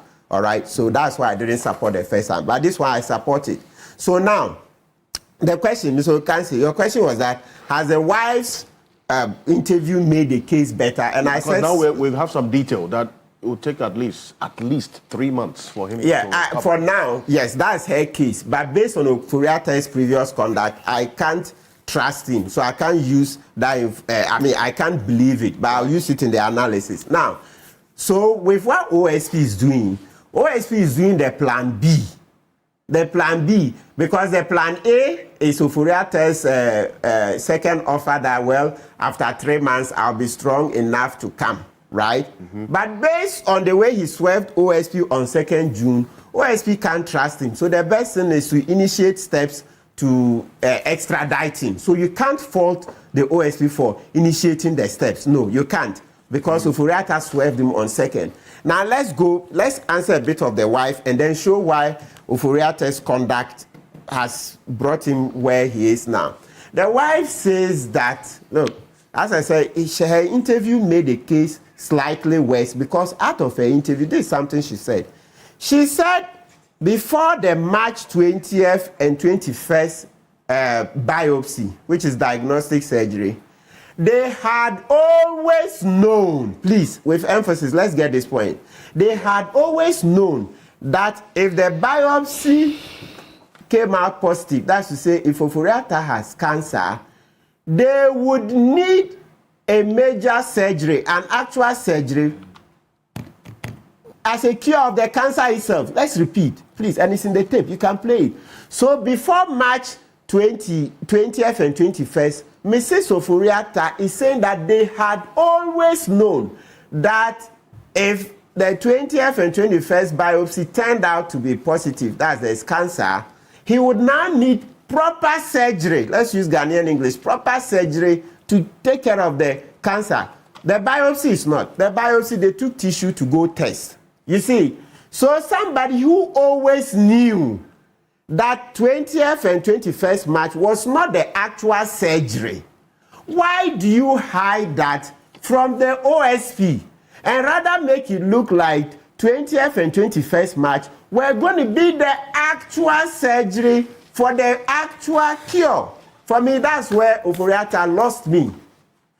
Don't misrepresent, don't create an impression that 20th, 21st March were going to be the major surgery. And we are talking about events between February 12th and 18th. Ofori-Atta was declared wanted on 12th February. Then the lawyers reached out and they started negotiating. Then on the 18th, OSP announced that it would remove his name. And so it is in the course of those negotiations that Ofori-Atta made those statements, of course, through his lawyers, that he would go through surgery on 20th and 21st March. So having said that, when you always knew, the wife said they always knew. Mr. Abdallah, producer, please, can you? Yes. Displayed that already. You've done it already? Yes. In the slides, as we just showed. Yeah, then please repeat it. Repeat it so that people say, you always knew before going into March 20th, 21st biopsy. For me, that's where they lost me. So you are suppressing facts. That's even be very charitable. Yes, other than saying misrepresenting facts. You are suppressing facts. You knew some very serious facts, very material, you didn't disclose. Even though I want to say misrepresent, but because we are analyzing on TV, you let me be more objective to say they were suppressing by not disclosing that it is biopsy. You ask the doctors. Doctors have given interviews on this matter. A biopsy is not a major surgery. Yes. Why would OSP on 18th, between 12th and 18th June, agree to give you more time for biopsy, which is not the actual surgery? This biopsy was to open him and take tissue. Biopsy, and you say Kisi Ejabin, would give you so much time, and there's so extra generous time, and this extra generous time, they themselves acknowledge it. Ofori-Atta's lawyers acknowledged it in a letter that the OSP had been extremely generous. Yeah. Why would OSP give you so much time for a biopsy, a simple procedure? Please. So for me, you would see that Ofori-Atta, true to his nature, didn't want to cooperate with the OSP. Maybe he knew that OSP would not take the offer of the video conference. That's why he kept throwing that one at the OSP. But when it comes to his substantive conduct, he's not cooperated. 18th, between 12th and 18th February, you tell OSP, I'm going to do surgery on 20th and 21st March. You are making the surgery look very big. Boom, it's a big surgery. And then OSP gives you a lot of time. Then you let that time come and pass. You don't tell OSP anything. Then the next thing you know, May 28th, not even a direct letter to the OSP, but in something Ofori-Atta filed in court. It's in that letter that Ofori-Atta is now saying no, he cannot come because he has the actual surgery on 13th of June. When you conduct yourself like that, you will lose the law enforcement agency. Yes, you lose everything because your conduct so far is bereft of candor, is bereft of integrity, is bereft of any bona fides. No. Well, if you look at the 14th May 2025 letter of the Mayo Clinic, signed by one Ahmed Abdelarim, it's a medical doctor in the section of international medicine in Rochester at Mayo Clinic. He indicated in the second paragraph, a surgical intervention has been deemed necessary after the testing and MRI and biopsy procedures in March 2025. Council, so that's just to as it were, buttress the point you were making. Very good.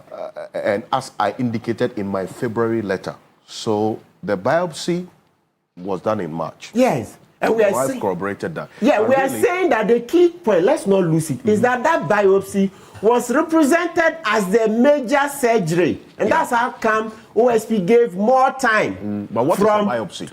Let's put that on the screen. This is the Mayo Clinic's own definition of what a biopsy is. And Council, it puts in context something you said earlier. This is it. The Mayo Clinic's own definition of a biopsy, you find it on their website.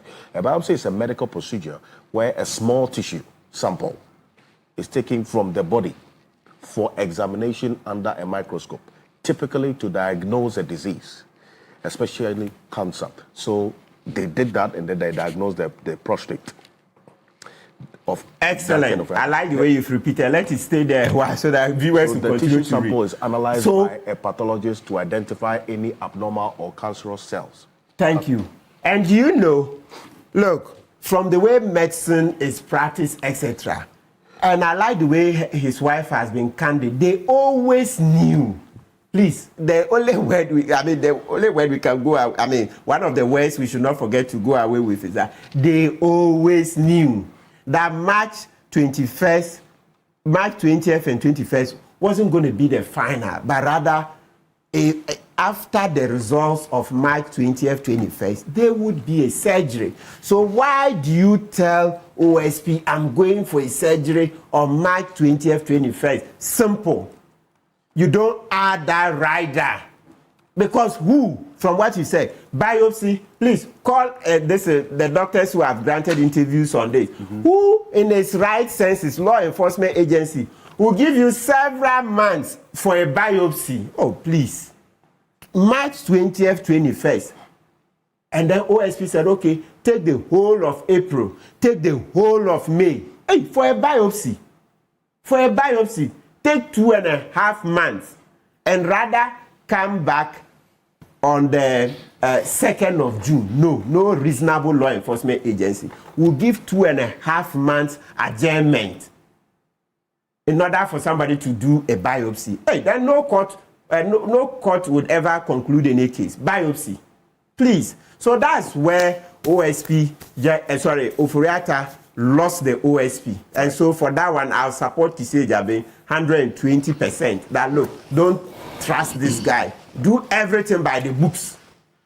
Do everything by the books. And you know, true, of course, they say democracy is wisdom of the crowds. You know, there were people who said it in February when OSP granted the adjournment. Some naysayers said that, look, Massa, you lie bad. Ofori-Atta would not come on the 2nd of June. And they've been proven right. I've seen comments on social media where they say Ofori-Atta is just, you know, we say in Ghanaian English, deceiving OSP. And true, that's shown that he's just deceived the OSP. So please, they brought this upon themselves. The comment that which wife will advise the husband to go, all of that is not necessary. It's not necessary. When you've conducted yourself in such a manner that law enforcement agency cannot trust you, this is what you get. So all those comments, which husband, which wife would advise a husband to attend upon OSP, etc. No, we don't need that. We don't need that at all. And that's why we don't need that at all.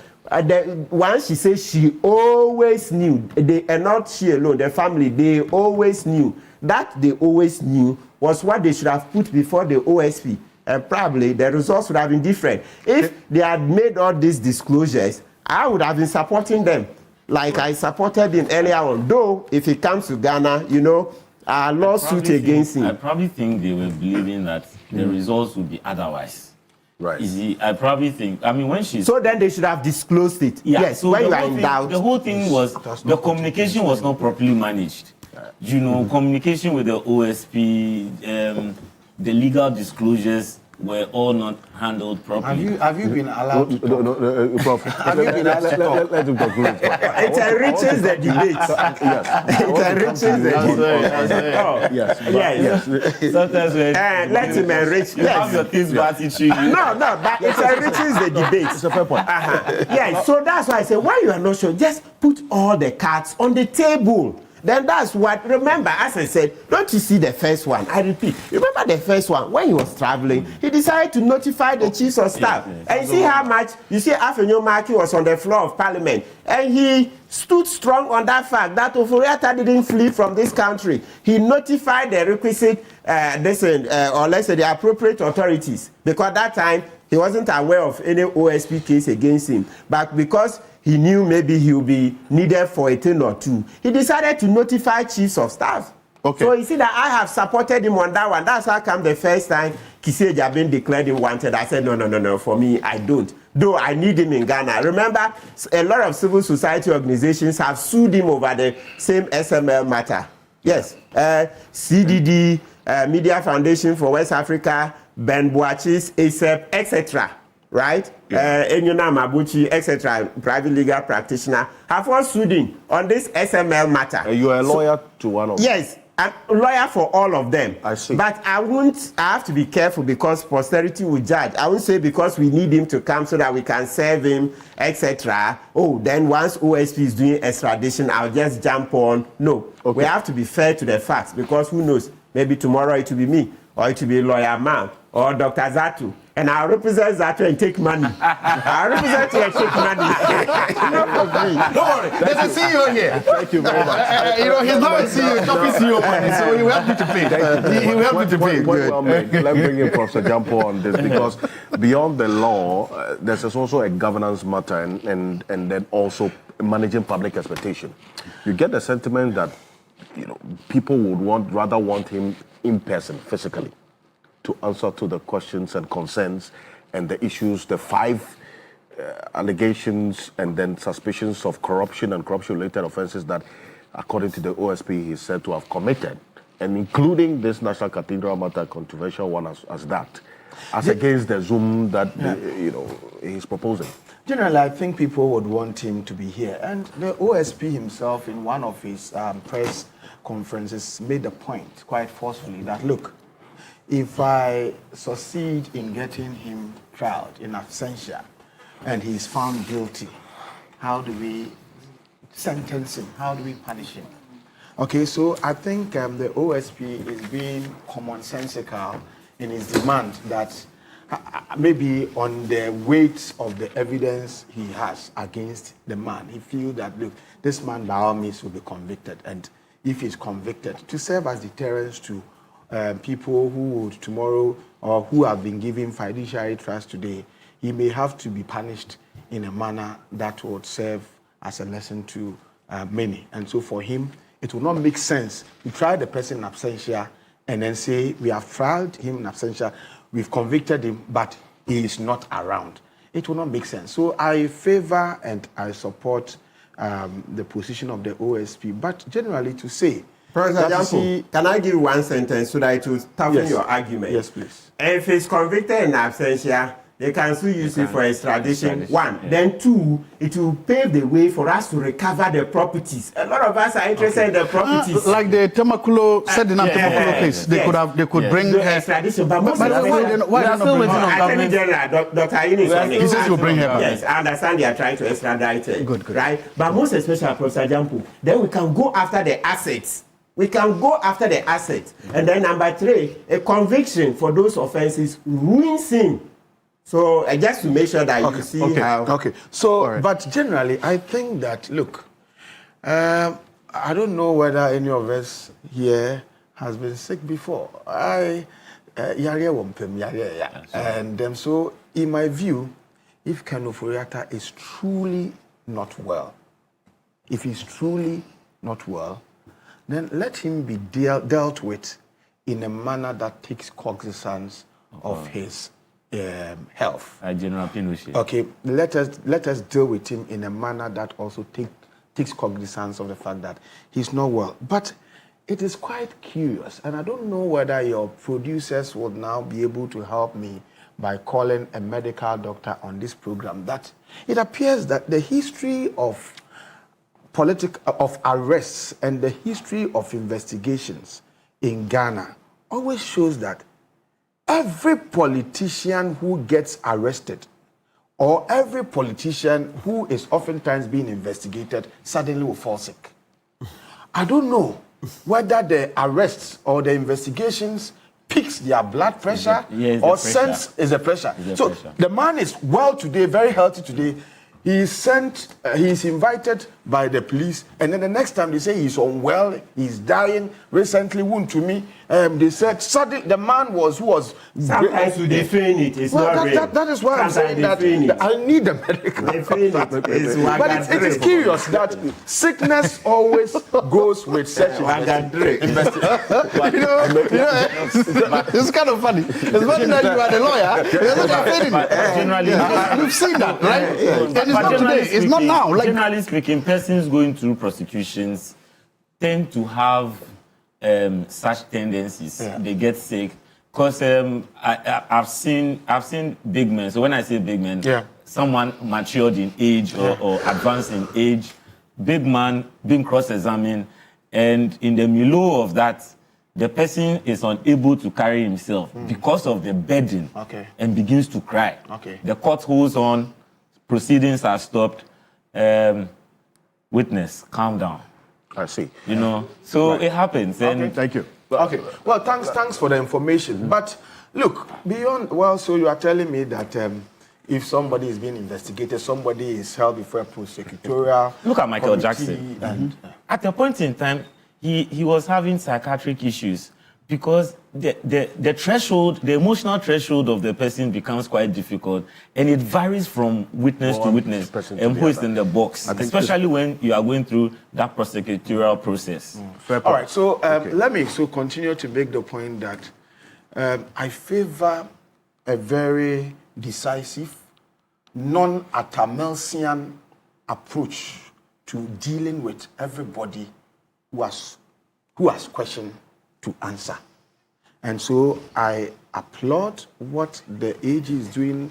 I commend the OSP for what he is doing.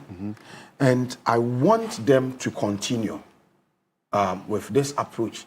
But in doing so, let their officials, especially those national security agents, when they have to effect arrest, when they have to raid, go into people's homes and offices to search, let them not do so like armed robbers, because these things do not reflect the non-rascal persona of John Mahama. I favor every investigation so long as it is going to unearth a problem that would help us to fashion out a solution to it. Recently, they raided the offices of SML. And if you see the way a manner, I said, but if you are looking for information, go ahead and look for it. But don't raid people's offices like you are armed robbers. I think it's about time we trained our national security operatives to behave like professionals. You can go get the information without carrying the suits, carrying the dresses, utensils, and be throwing them on the floor as if some madman has raided you. I think it doesn't make sense. So by all means, go ahead and do all the investigations. If there are raids and swoops, go ahead and do it. But President Mahama is a gentleman.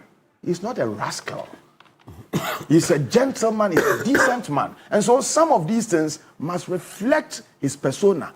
If you go raid people's homes like armed robbery attack, it gives him a negative image that goes contrary to his persona that we know.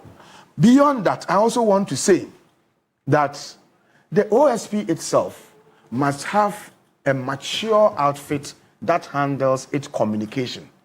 The OSP itself must have an outfit that effectively communicates some of its reasonings and some of what it is doing to the generality of the citizenry. Sometimes I hear the guy who speaks for them, and I don't think that he's an excellent communicator. And I don't think so. Well, in my view, I don't think that he communicates well. You need a certain sobriety that elicits the conscience and would want people pay attention to everything you are doing so that you are able to carry all behind you in whatever you are doing. The substantive issue. Let's go to yes. No. So the substantive issue. Look, I don't have much to say beyond these things, but also make the point that I hope that in doing all these things, you see, sometimes you can be seen to be doing the right things, but with an ulterior motive. Sometimes you can be seen to be doing the right things. I like that. But with ulterior motives. I like that. And so I am hoping that the OSP's intentions are also genuine. I'm hoping that the OSP's intentions are also not driven by personal interest, vendetta, and also the need for a certain regime job security. Exactly. I am hoping that we know what we are doing, the OSP knows what it is doing, because there's been several things that it has done, the OSP has done, and they all amounted to much ado about nothing. You see the package. So if you come in with that radicalism and then all of a sudden it slows down and fizzles out, then sometimes it becomes difficult for some of us to trust your intentions. Putting that aside, Kisia Jabin, once I was taking him on, I had some people calling me, why do you have issues with him? He's my classmate in Legon. I don't have a problem with him. Recently, I texted him, we exchanged some text. I don't have a problem with him. I urge him to go on, but I'm saying that in doing so, I would want him to be driven by patriotism. I'm hoping, because some people have come from several quarters, from the party, from the regime, and some top officials from the party that appointed him. And even in this current regime, some people have also made some point behind the scenes, quite forcefully, that they don't think that his intentions are genuine. And I'm saying that I hope that he's not being driven by personal interest, vendetta, and maybe his quest for some regime security, if he's driven by patriotism, if he's driven by his quest to fight corruption, if he's driven by his mandate to ensure effective prosecution of those who have looted state resources, then we applaud him and we'll give him all our support. I think basically this is what I want to say. I think there is a meaty issue on the table that I want to talk about. And you see, the MPP, but the fundamental issue here is that answers need to be given. Yeah. To the 5 issues that. Why not? I believe that. No. I believe that. No. I think all these things. You see, I support the work of the OSP.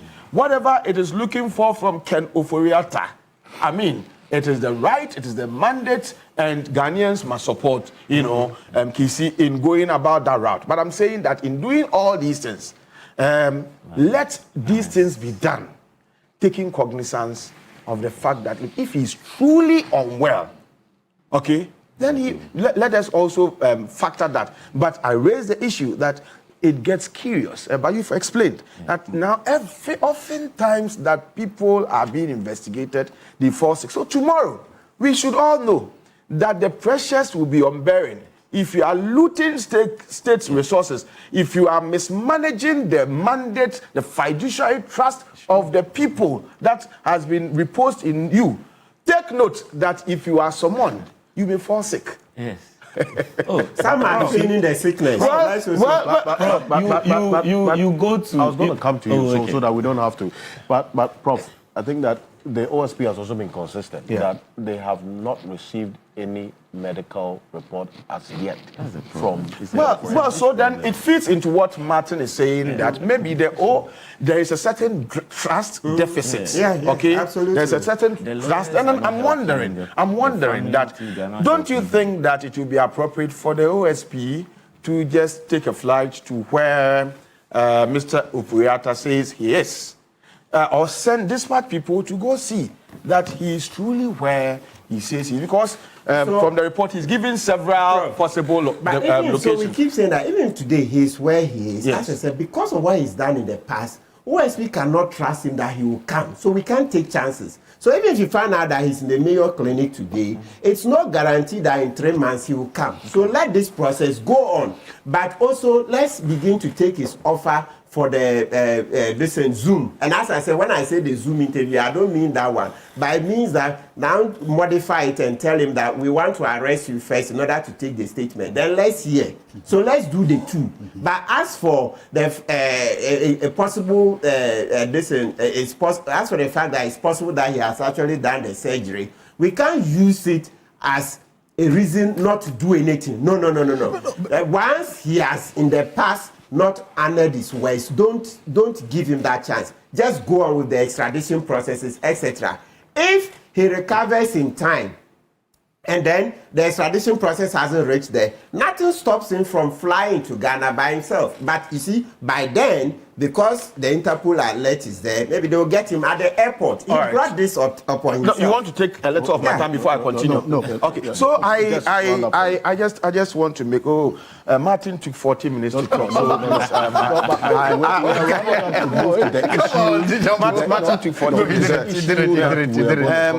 So you see, because of the nature of President Mills, so many things happened that were glossed over.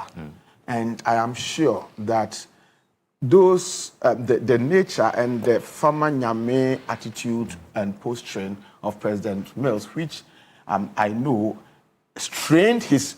led to the straining of his relationship with the founder of the party, accounted for some of the things, created a certain impunity in the body politic, and it has accounted for some of the things that have happened or that took place in the previous regime.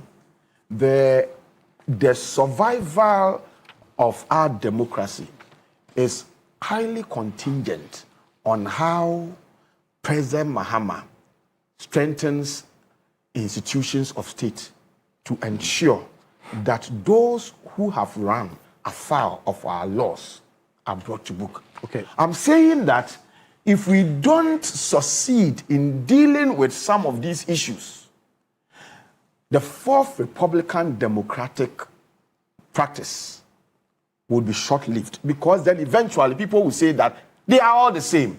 And so I am urging the institutions of state, Office of Special Prosecutor, to be driven by patriotism, to do whatever it wants to do. Attorney General, now people say he's very fearful, especially when he's giving his updates and all that. He should go ahead to do whatever he's going to do. And they should give, President Mahama and all the institutions of state should give them all the backing that they need, so that we will truly reset Ghana to where it is supposed to be properly belong to. Otherwise, if we fail, then we cannot continue our fourth Republican Democratic practice, because it will embolden other people to say that they want to take the law into our own hand. Now there's a certain confidence, there's a certain belief, there's a certain reinvigoration in the psyche of people that, look, things are going to be done right. Yeah. And it is important that we sustain this. It's becoming one too many. When big arrests are made, big people are being investigated,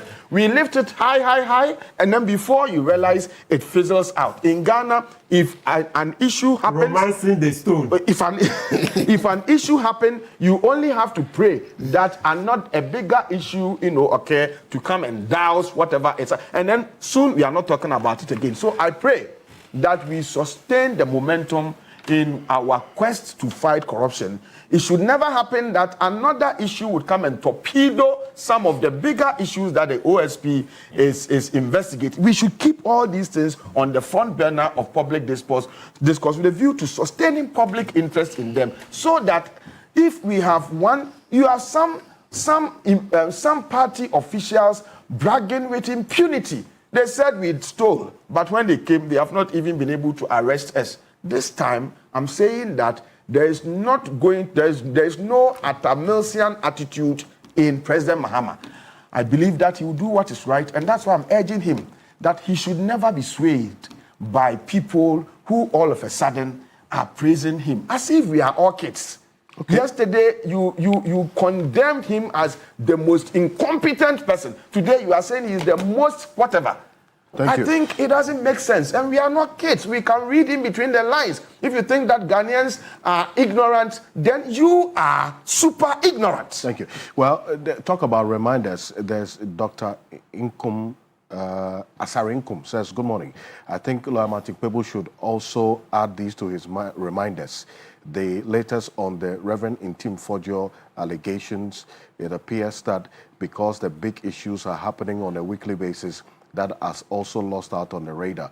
Alfred, keep tabs on this one. And then also what has happened to the investigations into the allegation that Alexander Kwenyomake made, that some national security operatives who searched the house of the former Bank of Ghana governor stole 10,000 cedis from his home. What is the final outcome of that? Was that true? Well, guess what? I would try and get some answers for you. Thank you, Dr. Inku. Yeah, we'll be doing the reminders. Yes, thank you. That's to you, Counsel. Yeah. Yes. So no, you're done. Yes. You give people 40 minutes. No. Yes, I mean, legal aspect. I think the most important issue is about getting a resolution to this matter. Samir Darko posted on his social media handle not too long ago, a few days ago. Take a look at this. It says, you may choose to distort facts or shift the goalpost, but the truth remains. As of today, Ken Ofori-Atta has not produced any certified medical report. So, Prof, that's just on the point you made. It's not produced any certified medical response. It's been shambolic. The way it's responded to the OSP and managed it, like Lawyer Man. But you guys in the media, why didn't you ask the wife about this? Because from relax. He didn't speak to us. Okay. She didn't speak to us, I beg your pardon. From his personal attending physician or hospital, indicating that he is incapacitated or unable to travel. It goes on to and say, that's basic. That's something they should have done. But they haven't done. So you see why we keep saying he was that giving the opportunity there's a lot to of appear bad before law facts. enforcement between February 10 and June 2nd, but failed or refused to do so. Notably, he did not undergo any surgery on 21st to 22nd March, despite a statement from his medical coordinator, widely circulated online. You see why? Otherwise. Furthermore, this is where as Mr. Ofori-Atta not traveled in and out of the UK and USA between March and 31st May, if he is able to fly internationally, what prevents him from appearing before law enforcement? That's excellent. Yeah. You see, yes. It speaks for itself. These are communications and strategy. Sorry. But you see, with regards to communication, okay, you go back to the first thing that he said, the first slide. You see, you may choose to distort the facts or shift the goalposts. You are communicating in a certain language that is supposed to carry all of us on board. It's not. You don't have a communicator who wants to do this. Right? Speaking this way. That's what I mean by the fact that the OSP needs a matured communication. Who is the guy? He's the director of strategy. You don't say that you may choose to distort. I want you to answer that question. That is not a matured way of communicating. They say that in one of why are you doing this? Why are you supporting For example, no, not fully. But I said there are parts I disagree. And I also agree with you that we hope it's not for ulterior motives. Exactly. Yeah, so I told you I agree. think you made your point On that side. I will start off by saying that when it comes to the law does not deal with mercy, and this statement was tamper justice with mercy. This statement was verily espoused in the case of Kweku Ajiri Tete versus University of Ghana, and where Aka J accident was, and now to be at the Supreme Court, and in that Akabuafo. And in that situation, he indicated that yes, you might have a matter that might be humanitarian, but when it comes within the corridors of the court seeks justice, and in seeking justice, the decision might be harsh, and that might not favor you. It looks at evidence and the facts. But is that not the court that they say tamper justice is mercy? Yeah, it's there. There's also mercy in the law. It's not the word used is not mercy, but the other things. Yes. You look at the age, first time offender, those are forms of mercy. Let's conclude this point. So please, I'm not saying that tamper justice with mercy in the case of Ken Ofori-Atta. Tamper justice with mercy, it deals with mitigation, where the person has been the decision taken and the sentencing. The accused counsel, the lawyer for the accused is given the opportunity to. But basically what I'm saying is that when the law is evaluating the evidence, it looks the evidence with the facts and applying it to the law. It looks at what is before it, and based on what is before it, it takes a decision from there. So judges use what we call formalism in coming out with their decision. And doing that, where the gavel falls, it doesn't consider how humanitarian or however your situation is. Okay. Now, connecting it with this particular issue, it looks more of appeal to conscience, appeal to emotions, appeal to the heart, rather than devoid of procedures that will engage the rails of justice, the rails of criminal proceedings for criminal prosecution to start. So one thing I have observed, which I believe colleagues present here also agree with me, is that the communication from Mr. Ofori-Atta's place has remained a gap. And once you have prosecutorial agencies or investigative agencies after you, and you are cherry-picking information or disclosures, especially when it comes to what you call a medical opinion or medical report, that would aid your cause in praying for some time so that matters will be interrogated properly. They would sideline whatever grace they could occasion you and deal with you vigorously.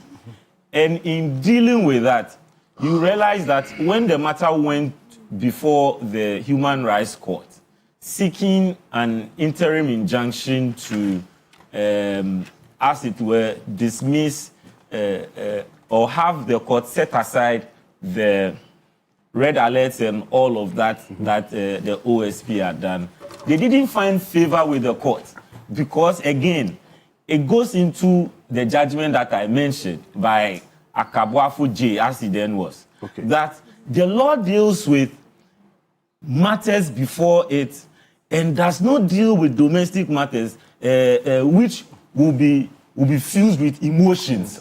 That is dealt with at the domestic courts. Domestic courts is the one in your house or in our houses, where we would have the impenium for and all of those things to talk and we appeal to those emotions. So yes, the woman talking, that's the wife speaking, is fused with a lot of emotions, and you hear her say no wife would want to give out the husband. But the thing is that as citizens living in a territorial jurisdiction, we coexist as a result of the supreme book, which is the Constitution.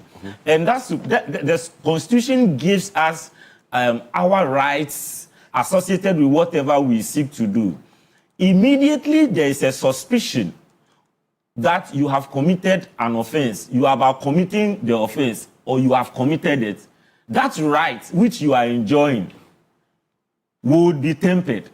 And however tempered, whether temporary or not, you would have to respond. And in seeking to respond, you have to be candid. Now, however you respond to it, then other legal proceedings would kick in and adjudication as to whether you should be freed or not would be heard. Now, in summary, all that I have said is that the communication from the legal team of Mr. Ofori-Atta and the family, the disclosures, has not been right. In some submission by the wife, I heard her say that I leave that to the lawyers. So it sounded to me that she deferred some of the decision making to the lawyers so that they will deal with the OSP. The question is, did the lawyers let her down in her surrender of that particular decision making? That is for them to deal with. But for whatever it is worth, once he is failing to cooperate, he has not disclosed formally any medical report and travel risk assessments and all of that. The OSP is at liberty in law to put in the extradition processes.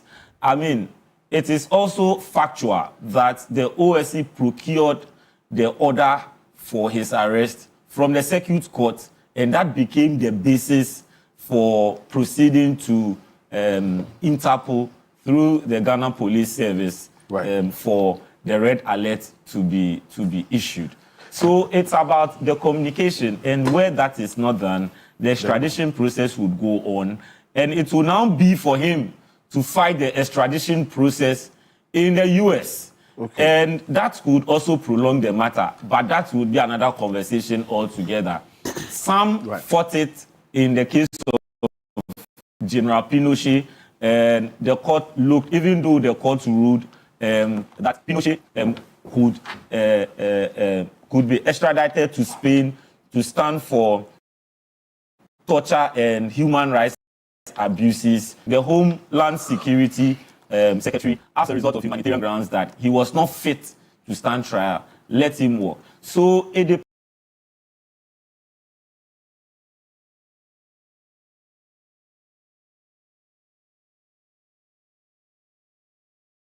depends on the dynamics. I am not saying that, but what I'm saying, to throw in the bit to say that, yes, we are putting extradition, but that would also come with a fight. That's if Mr. Ofori-Atta seeks to do that.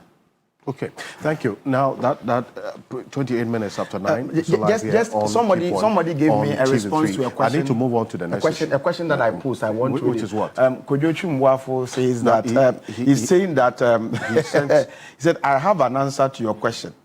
The dread that fills you when law enforcement starts summoning you will elicit any hidden illness that is even yet to evolve within your body. Okay, thank you. And Dr. Austin Gammon says, good morning. Please tell Martin people that the extra oil is a type of the Holy Ghost that makes it possible for the wise virgin to meet the groom. Okay. It will take place very soon. But when exactly, no one knows. Okay. So the point that he references is that we all have to abide by what the law says. We cannot run away from accountability in the name of, it says, this analysis of extra oil. Thank you. This one here says, we should deal with the issues and not politicize them. It says, we must continue to be consistent in our approach to the matters. It says, good morning to Professor Jampo. He says, thank you. I should have been specific. Where is the politicization? No, I don't think he's specifically criticizing. Okay, just cautioning us. Okay. He says, this one here with no name and no location says that okay, it just went off. Good morning, Mr. Ocansey. Professor Jampo's position today is very consistent with what I have been saying over the period. We have to address this matter in a way so as to ensure that in as much as we are pursuing accountability, we don't also attract other matters that would then jeopardize the fight for accountability. Yeah. It says, thank you very much, from Abdul Amin from Wale Wale. Thank you for your message. That leads us to the next issue. Quite a number of your messages. I'll just read as many of them as possible. The New Patriotic Party this week addressed the press on a number of decisions they took, including, in fact, the most topical being the decision to now hold their flag bearer primaries on the 31st of January. A clear departure from the norm. Article 13 of the party's constitution, which we'll get into, indicates that when they are not in power, they would elect their flag bearer 2 clear years before the election, and when they are in power, 1 year before the elections. But the party says this is a strategic decision that has been taken, and you can understand why. Having in mind President John Mahama having just a term and some a little over 3 years to the next election. But there are questions that have been raised about that as well, that position that the party has taken. And we'll have a couple of people join us on this particular one, this issue of the decision taken by the New Patriotic Party. Some persons who contested the party's flag bearership in the run-up to the 2024 elections, like Boache Jacko, have criticized this decision that it wasn't well thought through. There are elements within the party who say it is the best decision to take, because for as long as the flag bearer is not elected, any effort to close the ranks and also push for unity cannot be achieved. That's the likes of Nana Komia hold that position. But this is what the party's general secretary said at that press conference within the week. Take a look. The Patriotic Institute, what we refer to as the party school, that we intend to launch on the 25th of June. A committee came to brief NEC and National Council on where they have gotten to, and I'm happy to state that we are on course as a political party to launch our party school on June 2025. On June 25, 2025. The committee, that is National Executive Committee and the National Council, also received report from the Amendment Committee chaired by Mr. Frank Davis, or Lawyer Frank Davis. And in the words of the committee, they received over 300 proposals from the rank and file sympathizers of our party. And they briefed NEC and National Council on where they've gotten to and the key areas that the National Council had to take a decision on. With respect to the call for expansion of our electoral college, indeed, the committee spoke about it. And again, that decision as to the number of expansion or the expansion level will be determined at the delegate conference scheduled to take place in July. The committee also spoke about the time for our presidential primaries. And again, the committee agreed that that decision does not warrant amendment of our constitution. But in light of the spirit and letter of Article 13 of the MPP constitution, that power is closed with National Council to make that decision. So that's Justin Frimpong-Kodia, the General Secretary of the New Patriotic Party. He ended on the bit about the expansion of the Electoral College, so as the election of the flag bearer will not be limited to just a group of delegates. That's one other issue that came up. But then again, this decision to move the flag bearership primaries forward led to a number of things happening this week. Ken Japan met over 260 former MMDCs. There's a reason why, because this immediate past MMDCs, the party's qualification of who elects a flag bearer, they are in there as well. And then Dr. Mahmoud Bawumia also met some members of parliament. Said they put the number to over 60 MPs in this 9th parliament. There are 88 NPP MPs. So says he met over 60 of them. That's also about the numbers. But take a look at this. To me, lose over 2 million. It's also a big performance. Now to me, lose over 2 million. Now I saw the country say, "Mofani panenko."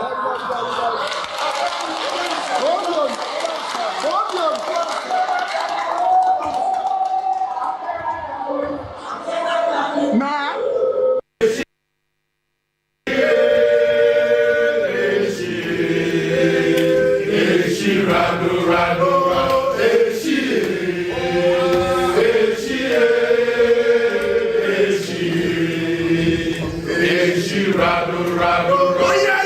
This visit with our members of parliament. I think that it was a very happy visit to be said. Courtesy call, and it's a call to declare support for me. And I am so happy in terms of the group that have declared support for me from parliament. Now amounts to just over 60 members of parliament. That's Dr. Mahmoud Bawumia there. You already also heard Ken Japan there as well. Now, Dr. Zato, it's for good reason that, but I'm going to be coming to you intermittently. No. I thought he was going to start because I started the first two sessions. You shouldn't mention your unless. No, I'll let Jampo start the session. I just think that I started the first two sessions. No, but it's actually not with any malice. Okay. I don't understand, but I'm just saying, let him start. Let's go. Okay, let's go. Gentlemen, hold on. No, he hasn't denied that he is a member of the party. I don't think that's a matter up for contention. No, I'm saying that it is part of you should start. You should No. I like this mischief. Jampo, are you an NDC member? Are you an NDC member? No, I've not contested. No. You are sitting here as an acting CEO because of the generosity and magnanimity of John Dramani Mahama. You are here defending the Mahama administration. You are as NDC, as the next NDC person. I have never served in any government. I have never been appointed by any government to do it. You have been. So don't go there. You are giving Bawumia advice. No. You are giving Bawumia. There are pictures of you. There are pictures of you. Martin, you are appointed by President Mahama to perform an act. You are sitting here every day, and the two of you claim claiming some amount of neutrality. You are not. I didn't take one CD. I didn't take one Ghana. I didn't take one Ghana CD for the Ora. One Ghana. One Ghana. I didn't you will be appointed. You are NDC as NDC. So you are also NDC. Both of you are. So you sit here and try to pretend some kind of hypocrisy that you are NDC. You know it. You know it. Okay. Come on, it's in you. How? So I think that no, you are. You are all as NDC. They appointed you. The only reason why you got this is that when you sit here and try to make it look like you're all neutral, you are all of it. You are not. Wow. You are not. But you are. With the pictures of you and Bawumia. Listen. So you see, I think that, gentlemen, Dr. Zato... I'll respond to all the things. I mean, whatever he said. You see, this is what I'm saying. The whole day, I've tried to just... I think that I've tried to do that the whole day, and I've tried to let it go. I've tried to let it go. But I knew. Remember when we started, I said, I was going to be ganged up. And it's happening now. You know, I just made reference to the fact that you are being a parliamentary candidate on the ticket. Yes, but I also made the point that you campaigned for John Dramani Mahama, and he has rewarded you with a job. I've said that. So Dr. Zato... And you too, you were the response. What job? You were going to be responsible. But I didn't even take one Ghana. Ora, what is Ora? Dr. Zato... Ora, it doesn't come to the a job by the NDC. It was a job. This is national service. That's national service. I indicated that... I'll respond. Yes, you will. I indicated that if it is your time to speak, I'll make sure that you speak. That position about you being ganged up or ganged on, as you put it, has not happened since we started the program. And I don't want you to make statements to invite that or create the atmosphere for that. I have done the best I can to ensure that when it's your time to speak, you speak, isn't it? Nobody has obstructed your submissions, correct? I think that's clear. And I want us to stay on that path. Okay. Some of the things you have said then elicit some response. And we'll do that. Wait. If it's your turn, you will do that response. Yeah. Some of the things you've said would then elicit some responses as well from the persons that you directed them at. So if they are responding, they will do so within their time.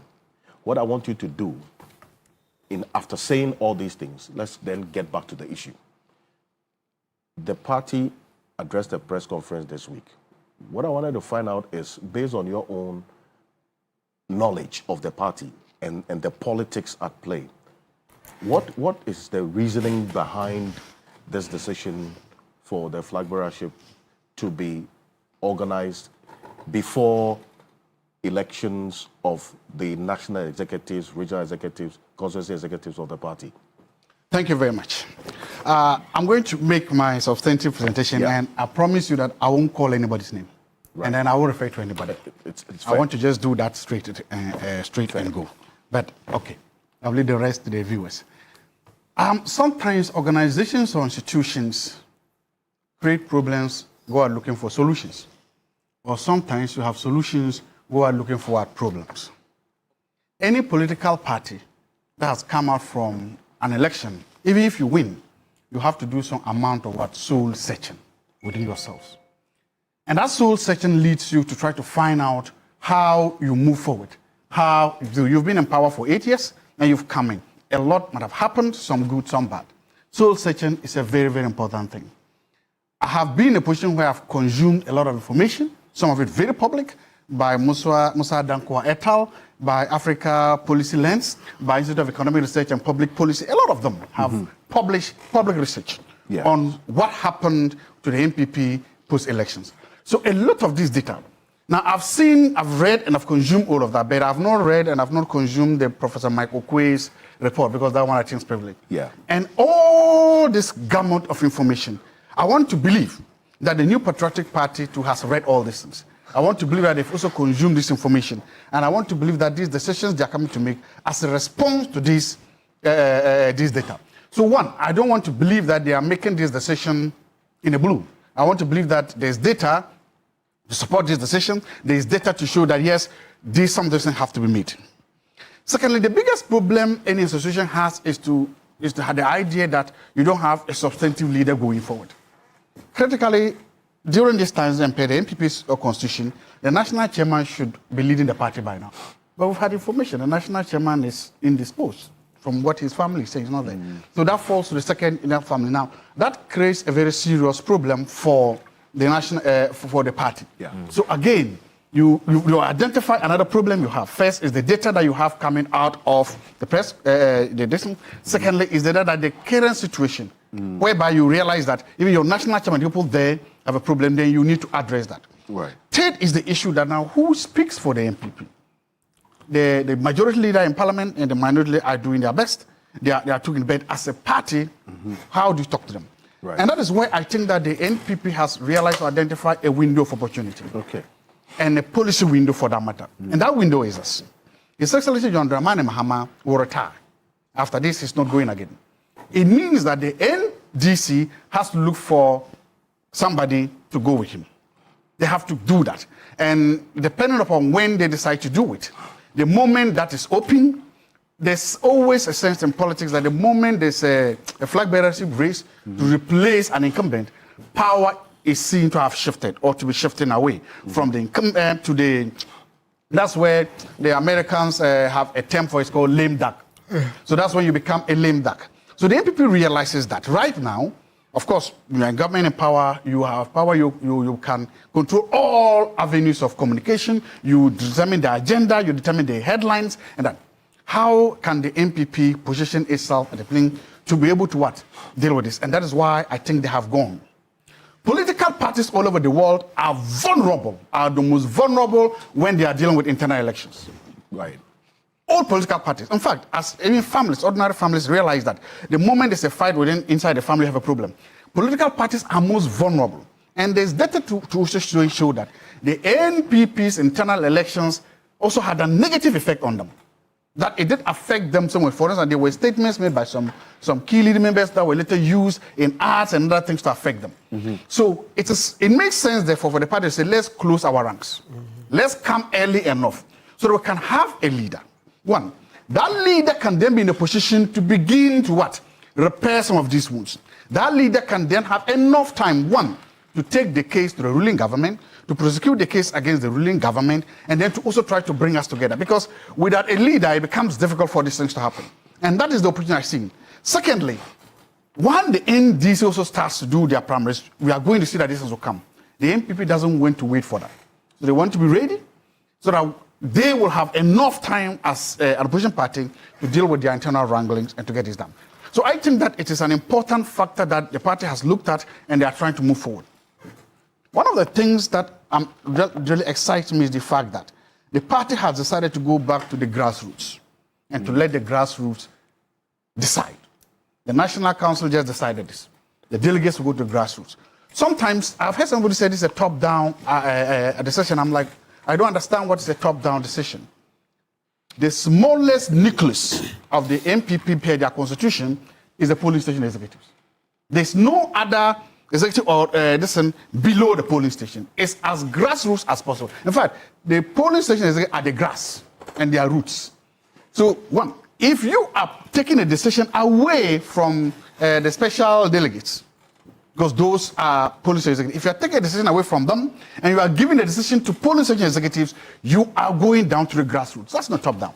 If you are taking a decision from a special group of people, let's say regional executives, constituency chairman, and you are saying that I'm going to give it to polling station executives, that is a grassroots decision. So again, I hope that by giving this decision to the grassroots, who are them in a better position to decide. Because remember, at the end of the day, it is these polling station executives who have to go out there, campaign, and protect the ballot box for you.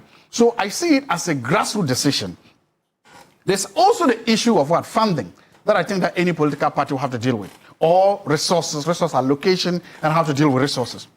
It then also says that, look, if you extend a voting period for so long, then expenses may come inside. That may be too expensive, or that may make it difficult.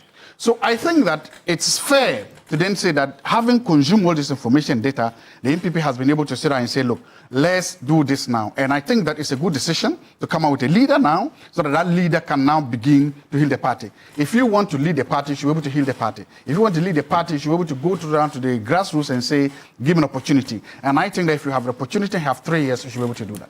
Have you heard someone say that this is a plan to, as it were, just favor a particular individual and also created that grounds for that individual to lead the party? How do you respond to that? Well, the data or the information out there doesn't support that theory. Why? These same people, you are going to the polling station executives, they're already there in place. And these same polling station executives actually had a chance in this decision. Remember, they were the same polling station executives who voted in the last primaries. It's the same people. They voted. Everybody has seen them. And they have been in power for about 4 years now, so they are not new. So it's not as if somebody got up one day, manufactured police executives, came with them, or used a back door or even a front door to now bring police executives and say, vote for them. No, that's not happened. They are there. They are the same police station executives. And throughout the elections and post-elections, all those who are claiming to lead the party, they have been engaging these polling station executives. They are not new. They have not been created. Secondly, polling station executives are not nominated by the president or anybody else. They are nominated by people in their same community. So they are as grassroots as they are. It's the same people who were there, and it's the same people that have had a say in earlier primaries, and that are given a chance to have the same seat. See, but you see, and still staying on it, because you talk about the grassroots position, it is a NEC that met. And the NEC says, this is what we are going to do. And there's going to be a delegates conference then for some sort of engagement. The position of Boachi Jaku, who contested the elections last year, is that he described this as nonsense. Because in his view, how do you elect a flag bearer before going to elect national executives and constituency executives of the party? It then gives the person, that individual is going to be elected, a certain power to influence the process of electing the national and regional constituency executives to necessarily be loyal to him. And that is not democracy, he says. Is that a position you support? I don't want to be responding to individuals. I just want to say that the NPP has a constitution. So the first question is what they are planning to do. Is it constitutional? Is it legal? Is it this constitution? Is it legal? Yes, is it constitutional? Based on the NPP constitution, does the NEC has the power to do this? Is it democratic? Secondly, no, we have to answer the first question. The first question is, does the NEC have the power to do it? If they do, yes, then it's legal. Secondly, is it constitutional? Yes, you are still giving the decision to grassroots members. You are still saying that the very people at the grassroots will make the decision. So nobody's imposing a decision on them. I don't see what's the position. NEC hasn't said that, oh, let's not nominate, let's just take one person. No. NEC is saying, let's go down to the album, the same albums that we had the last time, we use the same album to elect. That is still democracy. That is, in fact, that's very democratic. You see, in fact, the good thing is that you are taking the decision from a very few people, a very few couple of hundreds, and you are giving it to thousands and thousands of people from every corner, every nook, every cranny of this country to make that decision. That is as democratic as it's supposed to be. Because look, if you go, special delegates that I have, in Upper West Region, for instance, the special delegates, they are less than 50 or so, they are about 100. Between 100 and 50 days. But if you are going to go to polling station executives, that is huge. So again, my point is that once you are taking it to the very base, the grassroots of the party, it's as democratic, as legal as it is. I see. Well, it's some 10 minutes to the top of the hour. Dr. Amakoba is going to be joining us on Zoom on this particular one. Professor Jampo. Yes, I would on the issue, please, yes. Please indulge me. On the issue, I'll respond. But it's important that I respond to some of the claims of Dr. Zato here. I've just received so many text messages saying that I should tone down in my response, and I'm going to do that. I'm a listening human being, just like President Mahama. A listening CEO.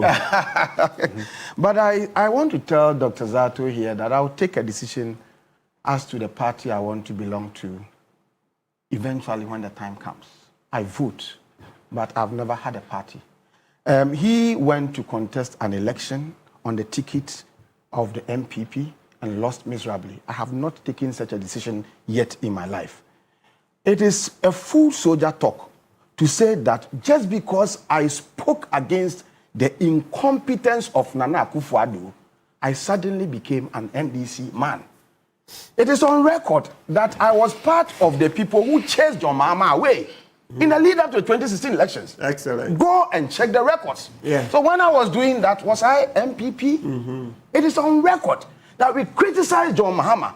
We fested the idea that he was incompetent at the time. And it benefited the NPP too. So if we are doing our work, we believe in doing our work. If it benefits the NDC, it benefits the MPP, so be it. But the point is that if it is right, it is right. If it is wrong, it is wrong. And so it is important that we put this on record. President Mahama, ever since he was voted into office, has done a lot of appointments. He's appointed many people to hold certain offices. And in making such appointments, he made it clear to them that, and some of us, that he was interested in assembling the right caliber of brains to help him govern the country. And to date, he is still reaching out to a certain, caliber of people to bring them on board. And I believe that the sensible thing to do as a governor or a president of any developing country like Ghana is not to look out for people, incompetent people, small boys, who would always yes-sir you to appoint them and assemble yourself with them as your appointees. Excellent. But to look out for people who have the brains, who can look up into your face and say that you are wrong. That is what John Mahama, please. That is what John Mahama is doing. He's gone on to do a lot of appointments of people who do not have anything to do with the party. But he tells them that, look, it is my responsibility to ensure that I assemble the brains of the country, regardless of wherever they come from. Professor H. Kwesi Prempeh, where does he come from? Okay, he criticizes so please let me land by saying that you will give me the chance. Will you give me the chance to talk about that?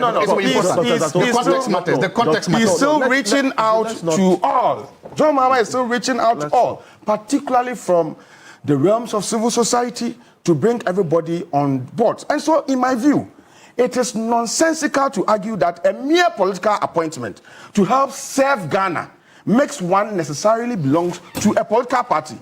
The claim also that an appointment once made is benefits the appointee.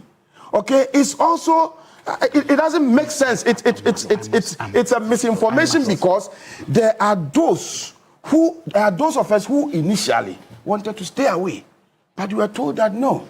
You cannot sit on the fence and continue to criticize. And when you are given the chance to serve, you say that you want. So up till now, I want Dr. Zato to know. He knows me. Before I got appointment, I was, by the grace of God, an already self-made man.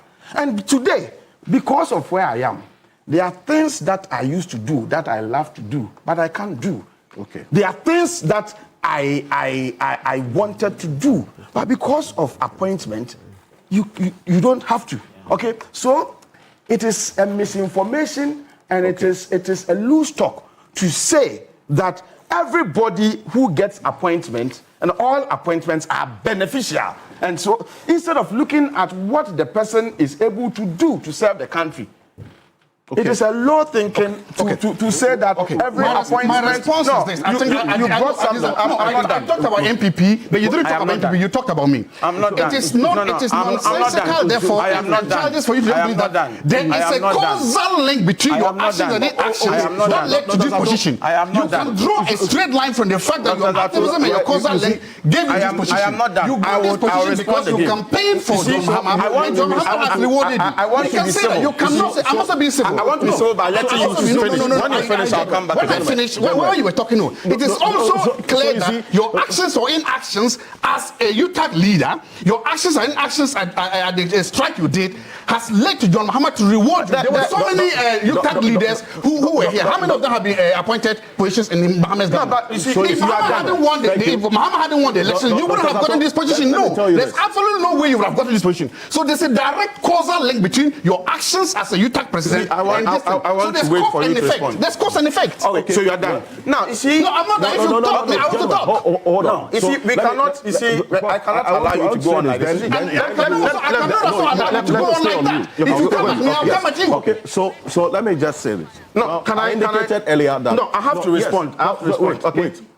When I asked Professor Jato, Dr. Zato, I beg your pardon, when I asked you a question about what the NPP was thinking in taking this decision, then you started off with this thing about Professor Jampo being appointed, because the first question I asked you had nothing to do with his appointment or Lawyer Martin Peeble's service as a member of the Operation Recover All Loot preparatory team.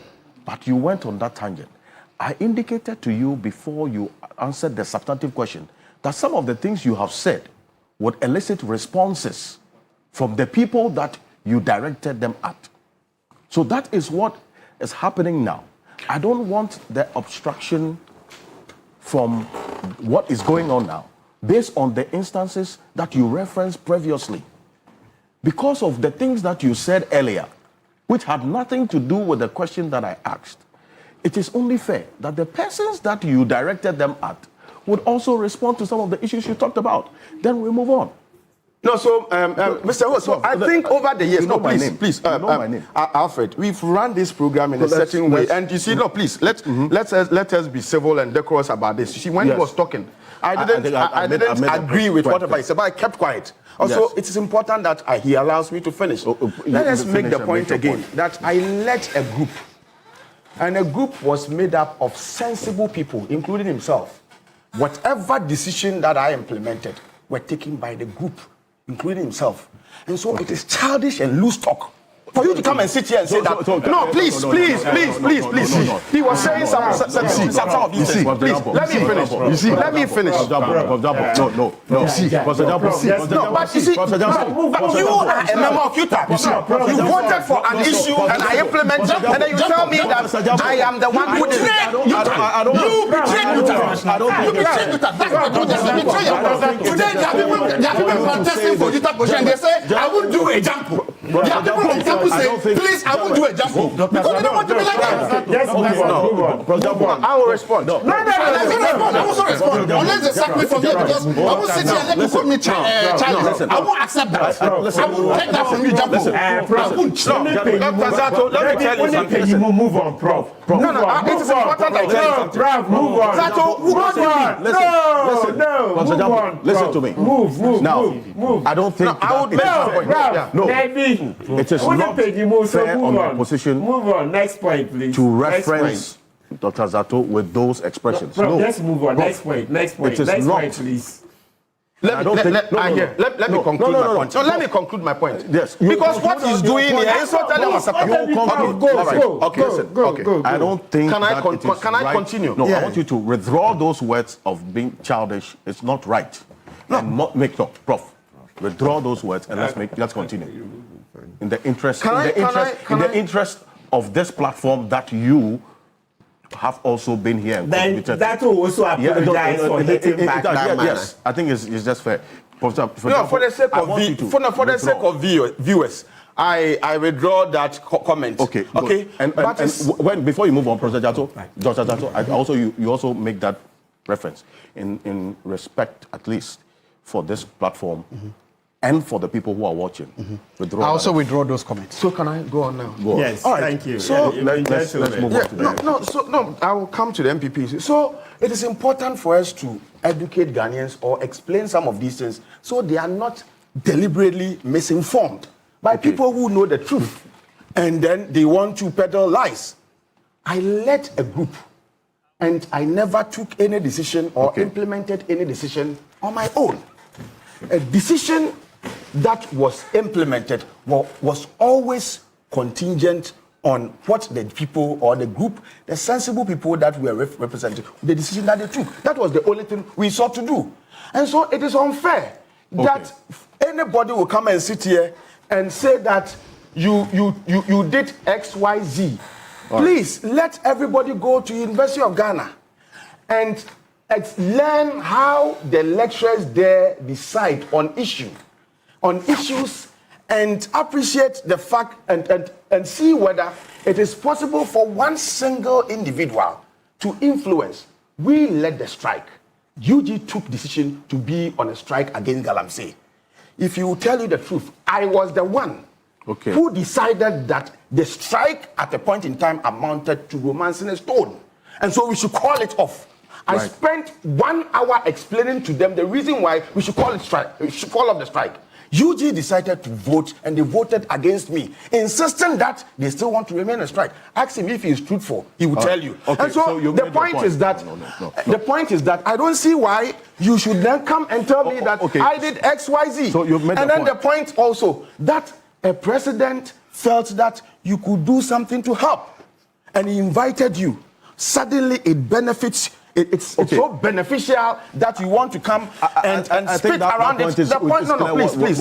Can you just spend all the time to talk about this?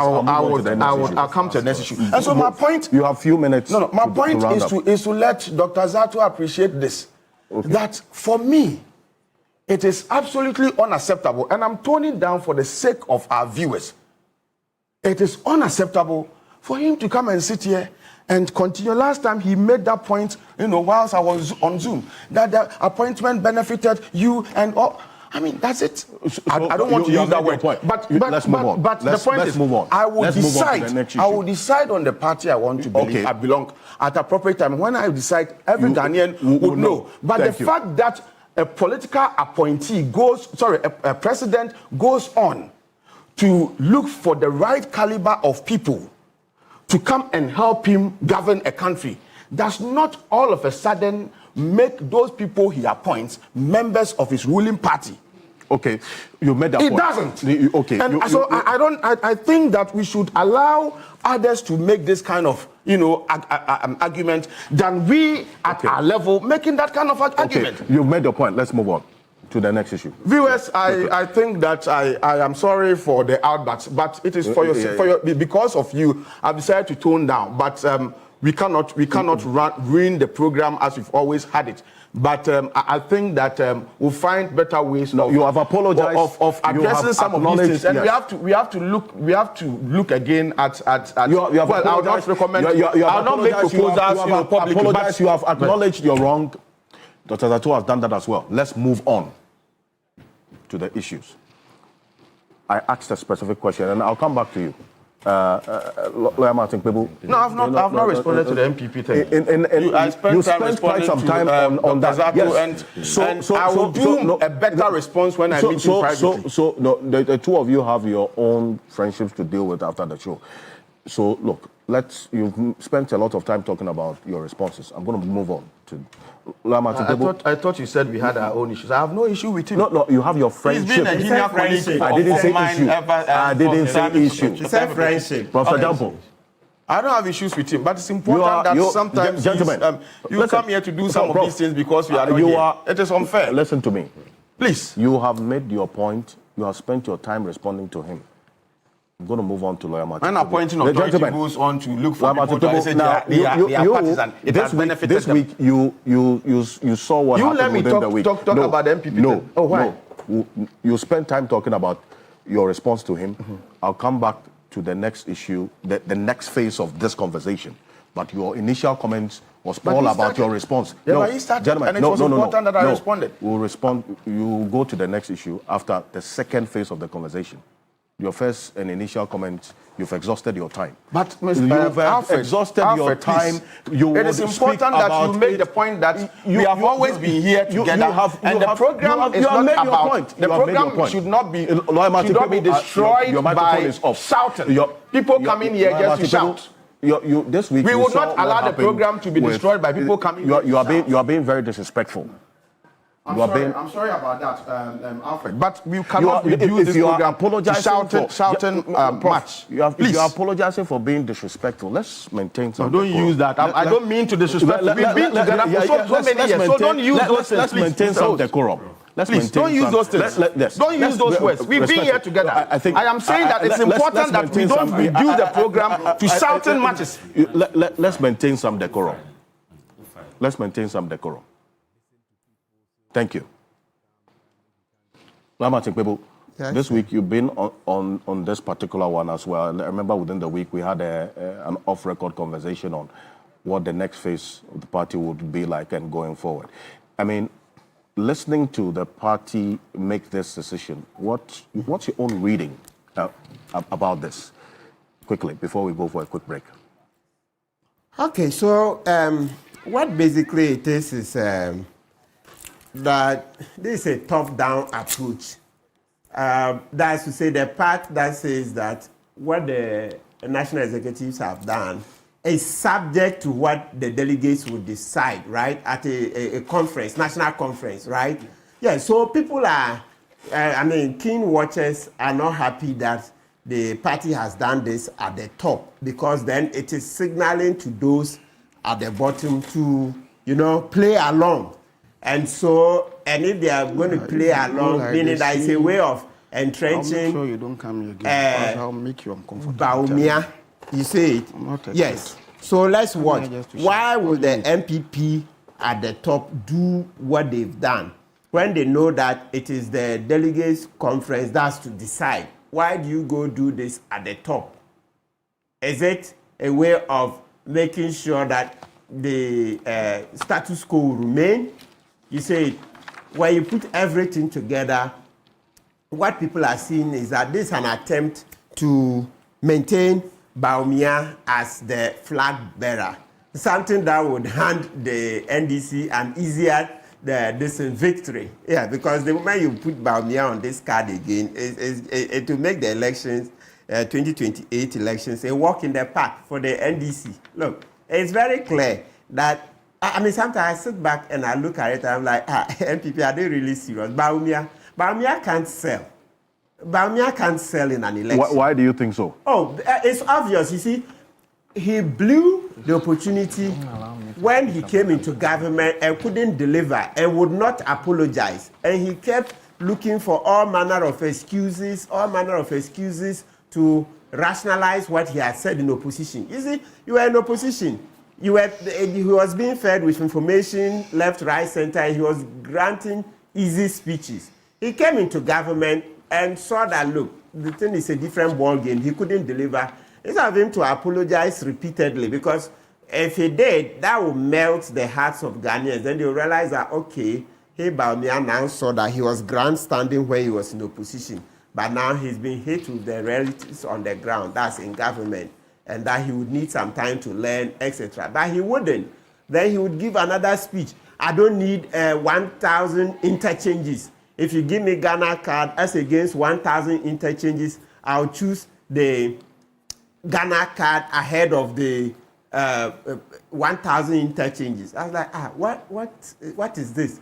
Roads, bad roads is one of our biggest problems. So if you can literally get 1,000 interchanges, you know what that would do? If you had 1,000 new interchanges, that's road transport, right? Being easier, making the distances faster to cover, etc. The vehicles break down because of very deep craters as potholes, etc. So if you fix all the roads here, you would have transformed the economy way beyond what Baumia could imagine. That's just one example. So I'm saying that he had spoken too much, way more than he should have, right? And when he got the opportunity, he couldn't deliver. And yet he was not apologetic and kept looking for excuses. I was only a driver's mate. When in the constitution, he's not a driver's mate, etc. He's part of the cabinet, Article 76, etc. Right?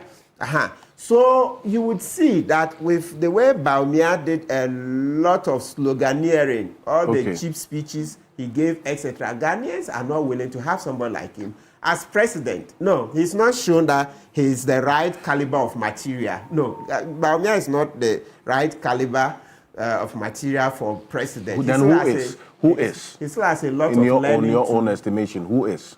In the NPP. Look, to be very blunt, let me say that in the NPP, I don't support Kennedy Japan either, and not Iduchum. All of them, no.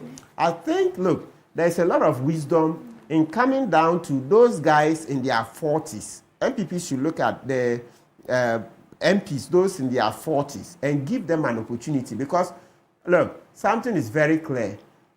to take, I don't even know.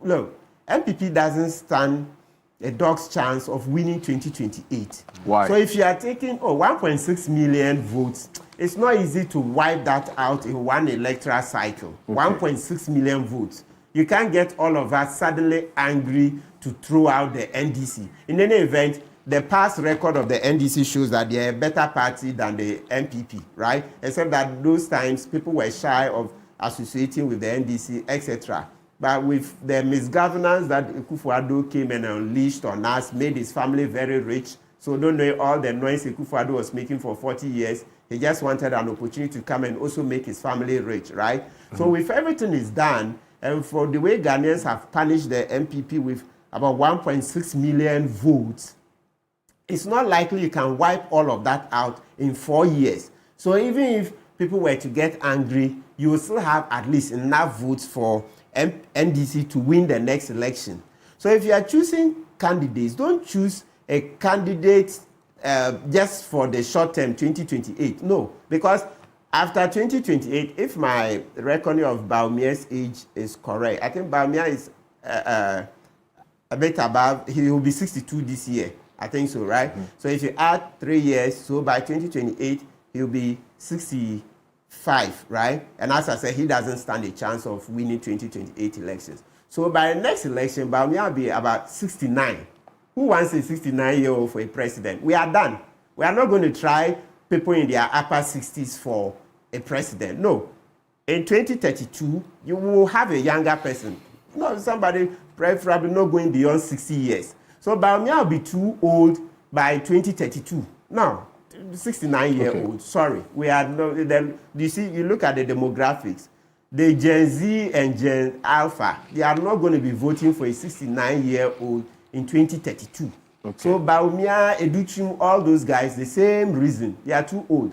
So they should find somebody in the mid-40s, then 50s, so that you know that this person will campaign for 8 years. So they won't get to 2028, but in 2032, they will stand a great chance. So choose a younger person. Kennedy Japan, Bawumia, Educhim and Co. I'll disqualify all of them on age. Because listen, I say age because when it comes to skill set, none of them has shown to be any extraordinary. So what I see is that the Opon Krumahs, etc., equally have the skill set. Buama,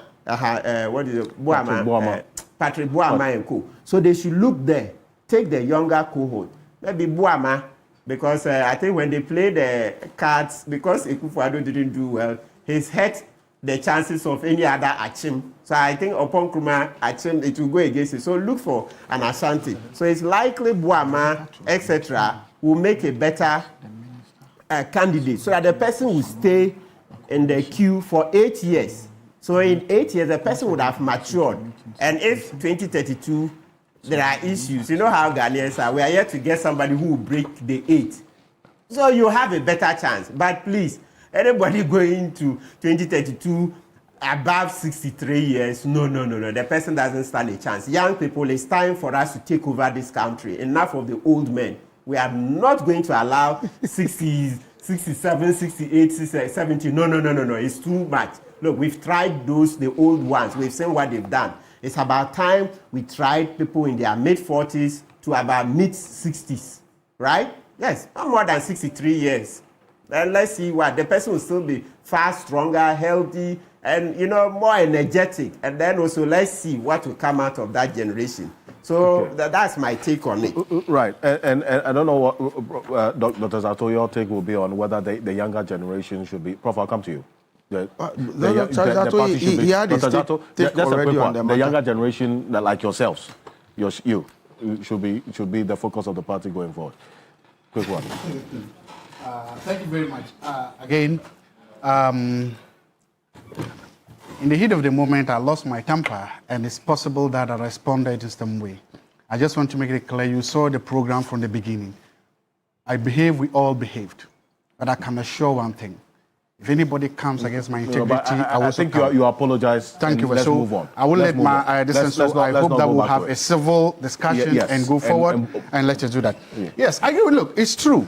There's one thing that if you look at our current political system, you can understand with the old people and the new people with. President Mahama remains the bridge between the old school of politicians in Ghana and the new school of politicians in Ghana. He is the one who can say that I was probably in the PNDC, in the NDC 1, NDC 2, and has come all the way here. Okay. No other politician in Ghana has that. So with him exiting, we are going to a new stage where we are having, I can say, a new crop of politicians, people who are emerging.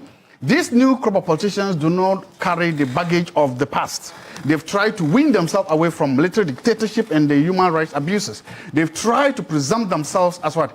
Kind of people. And I think that leading that pack is Dr. Mahmoud Bawumia. Okay. He has demonstrated that he's probably one of, apart from right now in Ghana, if you take out His Excellency John Dramani Mahama, there's no other politician who is smarter than he is, who is more experienced than he is, who is more exposed than he is. There's no other politician who has been marketed, who has demonstrated his humility, his intelligence, and his honesty. He has been in power for almost 18, 20 years now, Dr. Bawumia. Not even a single act of corruption can be laid against him personally. Nothing has been done against him. So His Excellency Dr. Bawumia has indicated and demonstrated that he can take a fight. He fought for policies when he was in government. He lost some of them. He won some of them. Today, some of the gains we are making as a country, including the GPP, which has just been shown to be the one that has led to what? The improvement in the Fitch ratings, including the gold for oil money. Gold for oil that has led to what? No. All this are indicated. Did you say that? What led to the Fitch ratings? Fitch specifically indicated, I can read the statement that part of it was because of the way the domestic the debt was structured. That helped. But the gold for oil, we lost money. Wait. There are a number of factors that Fitch. Exactly. So I'm saying it's one of them. I'm not saying it's the only one. Okay. So it's one of them. So the point I'm saying is that yes, he's going again. The biggest criticism against Dr. Bawumia by his competitor is that, oh, you're Pepini, or you're Muslim, or you're tribal, or lose elections. No. And I'm saying that there's evidence, empirical evidence to show that a Pepini can win president. The current president is a Pepini. There's empirical evidence to show that even in the last elections, in a lot of constituencies, Dr. Bawumia has beaten Christians even though he's a Muslim. Right. The data shows that. So for me, I believe that he is a formidable candidate and that he will be a very good choice for the NPP going forward. Okay. I have also made one key word I have said. I am here because the NPP doesn't know I'm here. If I fall down here and I die, the NPP will not even share the shade of me here. I am here on my merit and I am here because the TV3 has brought me here. Okay. I have never held any appointment in the NPP. Okay. I don't hold any position there. You brought me here based on merit and based on my CV. And that is clear. I'm not a communicator for the NPP. Right. Bring him, for example, and just also no. Let me also just correct that the current president is not a Muslim. I think you referenced that. Oh, sorry, no, I don't know. I didn't. But he's Christian. I said he's a Nodna. I meant to say Nodna. Sorry. Okay, yeah. Sorry, he's a Nodna. Oh no, I come. He's a Assembly of God.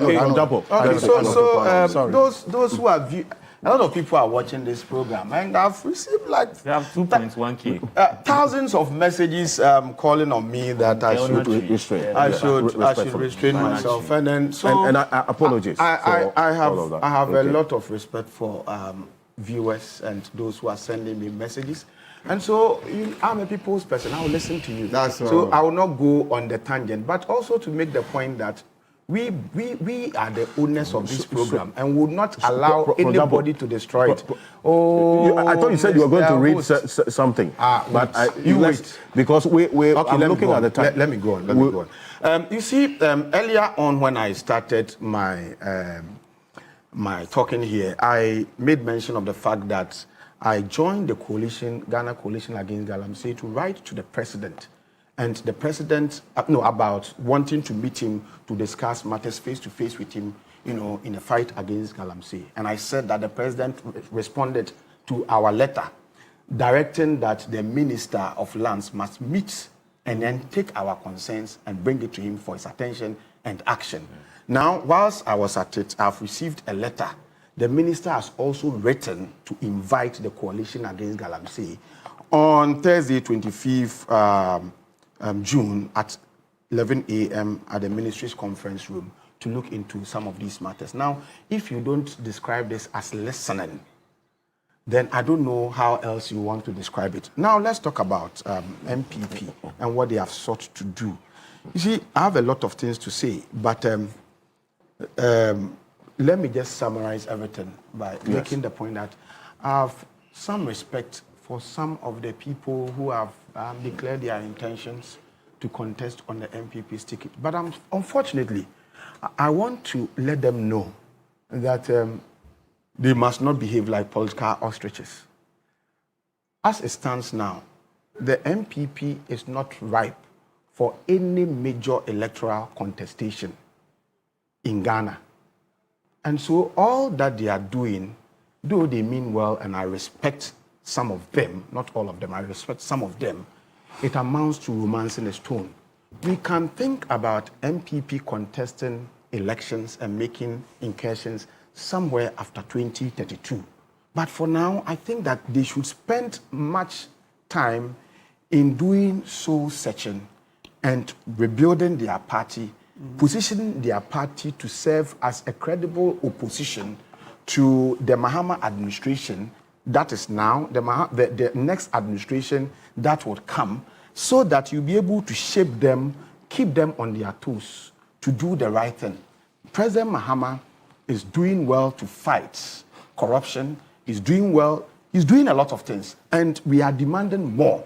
And you would need a credible opposition that would not shirk its responsibilities to civil society, but would work well to keep the government of the day on its toes. And so I think that it is important that they focus more on how they can make themselves credible, how they can play their role as effective opposition, and think about major electoral contestations, after 2032. But for now, I mean, what they are doing, like I said, I have a lot of respect for some of them, but it amounts to romancing a stone. Okay. Professor Stephen Kweku-Asare says, good morning. Without prejudice to any individual, but with full fidelity to the NPP constitution, the election of polling station, electoral area, constituency, regional and national executives must precede the election of the party's presidential candidate and parliamentary aspirants. This is not a matter of preference. It's a matter of constitutional order, democratic renewal, and political wisdom.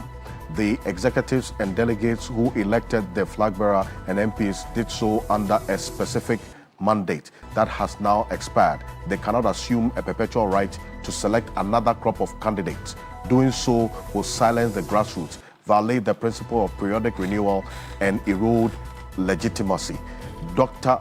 Nyaho Tamaklo also sends a message. It says the MPP party's decision to elect a presidential candidate before the election of national, regional, constituency, and polling station executives is against the party's constitution, which outlines a specific procedure that should be followed. In a party that has lost elections, it's crucial to take time to comprehensively analyze the factors that led to the loss and poor performance. Rushing into picking a leader and presidential candidate without this reflection may not address the underlying issues that have come to play and also led to the party's defeat. It's quite a long one. You'll find a full complement of it on 3news.com. This is Key Point. I'm going to go for a quick break. When we are back, we'll get into some more issues. But remember, I am clothed this morning by Kogra Clothing. It's the best version of you. And this outfit and many others you've seen me wear on Key Point is by Kogra Clothing. Locate them on the Spintex Road, 18 Junction, opposite the Allied Oil Filling Station, ground floor, the same building with the Ghana Made store. Call them on this number, 0244 238 341. 0244 238 341. Choose Kogra Clothing. We'll be back shortly after this quick break, and Mom will have a final take on this, and Dr. Sarkodie is joining us. Stay with us.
Welcome back to Key Point on TV3. We're live on 3FM 92.7.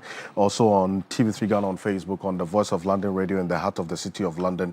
And that's an addition. Professor Jampo, I'm sure we're not aware of this. Okay. So the people in the heart of the city of London are listening to you. A number of messages. Oh, from London, coming in and asking both of you to just douse the fire. There's no fire. He's my junior colleague. He's your friend. He's a friend and a junior colleague. Okay, this one I'll here fix him after the program. He knows what I'm talking about. Thank you. Alfred, the difficulty I am having, this is from Mansabusa from... No, gentlemen. Please. Mansabusa from London. I know. From London says, what do you say? I'm listening to you on the Voice of London Radio. The difficulty I'm having in respect of Ken Ofori-Atta's issue is the question of precedents for those finding favor of going after Ken in the US or elsewhere. Will this or should this considerations be extended to all future suspects, even when that suspect is a Ghanaian citizen? If the person is not a Ghanaian, then of course any avenue be created to acquire the needed cooperation from a said suspect. You say, thank you very much for your message this morning. This one here says that, good morning. It is undoubtedly that Professor Jampo's commitment to this platform is without question. It just says, I need clarity on the statement he says he makes about being the owner of the program. I think what he essentially means is it's a stakeholder, a major one, a stakeholder. You know that the program is a media general program. Someone also questioned me. What do you mean by you are the owners of the program? The program is owned by me and Martin. So the TV3 is the owner of Key Point. I think that's without a doubt. What you want the clarity on is as a major stakeholder for that matter. But this one here from Dr. Kumi, Edward Kumi, says your platform is quoted 3 weeks ago to have referenced Dr. Atta Kennedy saying that Nana Addo Dankwa Akufo-Addo is not supporting Dr. Mahmoud Bawumia if he decides to contest this election as flag bearer. Is this true? I think let's put that in context. I had my producer pull that video of exactly what Dr. Atta Kennedy said. Take a look at this. And of course, if you are in the government and time after time you are the principal advice is ignored, the example is clearly there. Odinga resigned as vice president of Kenya because he disagreed with the direction of the country. After all, when you join a ticket, you do not hand over your conscience. You're still accountable for your decisions.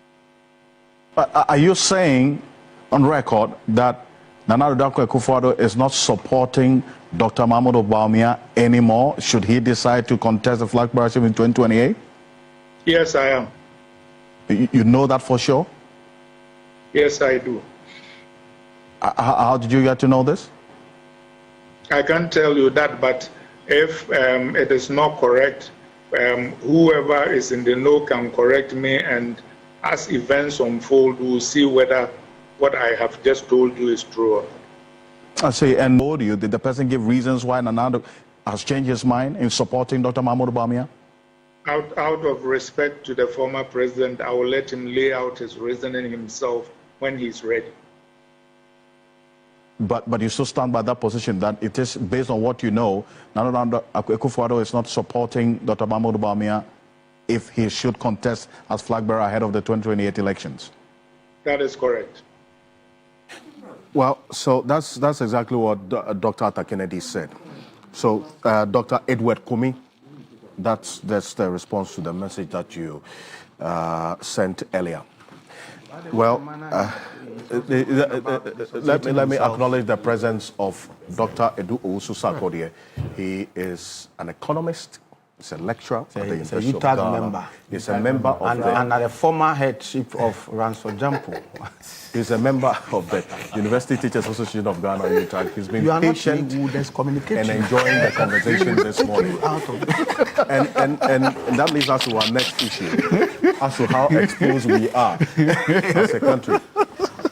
How exposed. I wish the viewers would see how both of you who were at each other's throats a few minutes ago are laughing right now. So don't send the wrong signal. It's application for how exposed we are as a country. Come on, you are full professor.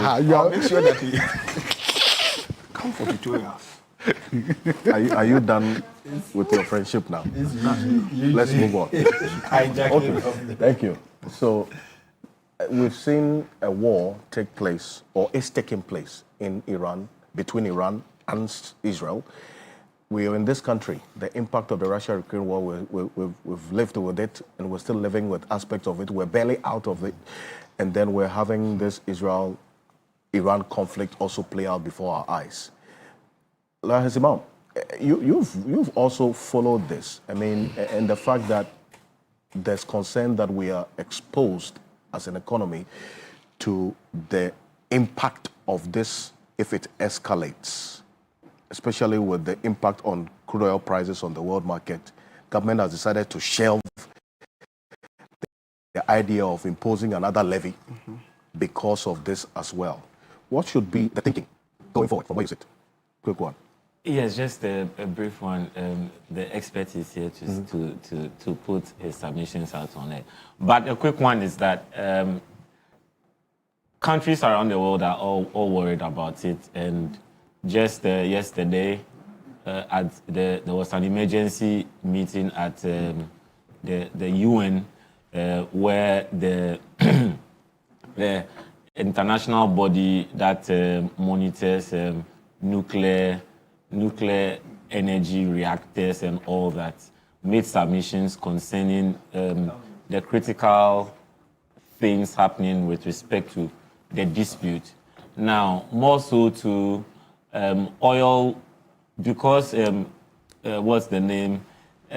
Iran contributes about 20% of production of oil. It's a key production hub for the production of oil, and definitely once these disputes go on, it's going to affect disrupt production lines. I've also had the opportunity to hear the energy minister talk about the fact that fuel prices would remain steady for a while because we have fixed prices in terms of contracts have already been scheduled, and that has secured bulk purchase already, which will not necessarily affect prices in the imminent time, but with future purchases, if the crisis continues, it's going to affect prices. So we all believe in that there will be an intervention at the UN to bring these hostilities to a halt so that the market, the capital markets and the oil markets will come down for Ghana not to be affected by this. And gentlemen, permit me to exercise my discretion in spending a lot more time with Dr. Sarkodie on this. I mean, I know you've written a few times. One minute. Yes, you will. We give the rest. But I will have him make his take, and I'll have that one minute for me. Because you've written a couple of times. I've seen some analysis that you've already put out about the possible impact. How exposed are we? I mean, is this economy to what is happening out there? Well, we live in a global village, and so whatever happens in one country affects the other. In terms of trade, if you take a look at the value of trade or the volumes of trade with the top 10 countries in the whole world, Israel and Iran do not even come in at all. So we are not too exposed in terms of our trade with them, but we should not be forgetting about the impact of geopolitical tensions. The governor has always been talking about it, the finance minister has always been talking about it. The impact on crude oil prices. We've seen crude oil prices increase from $61 per barrel to, as we speak, $77 per barrel. If it keeps going the way it is going, then we are likely to feel the impact of that. We know what happens when crude oil prices increase, and then transport costs will increase, inflation will be difficult to contain, etc., etc. But there is hope. There is hope. The hope is in the fact that this geopolitical tension is not similar, or it's not the same as what happened to Ghana when Russia invaded Ukraine. Because at the time Russia invaded Ukraine, our economy had certain weaknesses. Today, we have seen how we built reserves, both in dollar terms and in gold terms. We've seen our cedi appreciating. And therefore, if you take a look at the export price build-up, you take the crude oil price and you take the exchange rate. So crude oil price may rise, but our cedi is now gaining value against the major trading currencies. So on that score, and I tend to side with my friend, that it may take a while. For now, in the short term, we seem to have built some buffer in terms of reserves, in terms of exchange rate, cedi value gaining, that can sustain us for some time. But in the long term, if it continues, I'm afraid if the crude oil price crosses 100, goes into 110, 120, as we saw in the past, then it will be difficult to contain that, and we don't want to see the devastating impact on us. As you know, Ghana also produces crude oil, so one will say, okay, then Ghana will be a beneficiary of any possible increment in crude oil price. But, absolutely. But we export about $3.5 billion of crude oil, and our share is less than 1.5. So in terms of net, we are a net importer of crude oil and also in refined oil. You have your refinery here, Tamayo Refinery. How much of the refined crude that we use in this country are refined by the Tamayo Refinery? So it questions our internal challenges that we have as a country, our inability to refine our own oil. If the price goes up, the government revenue may go up if the quantity of crude oil stays the same. Because we are also feeling the heat that the quantity of crude oil production in Ghana is also declining.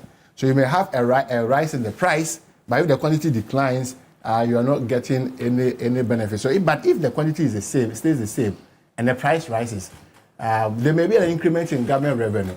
And that's why somebody is saying that, well, then suspend the D levy. I'm sure that may be your next question. Then suspend the D levy because we are anticipating a possible increment in crude oil price or Brent, the S1 price.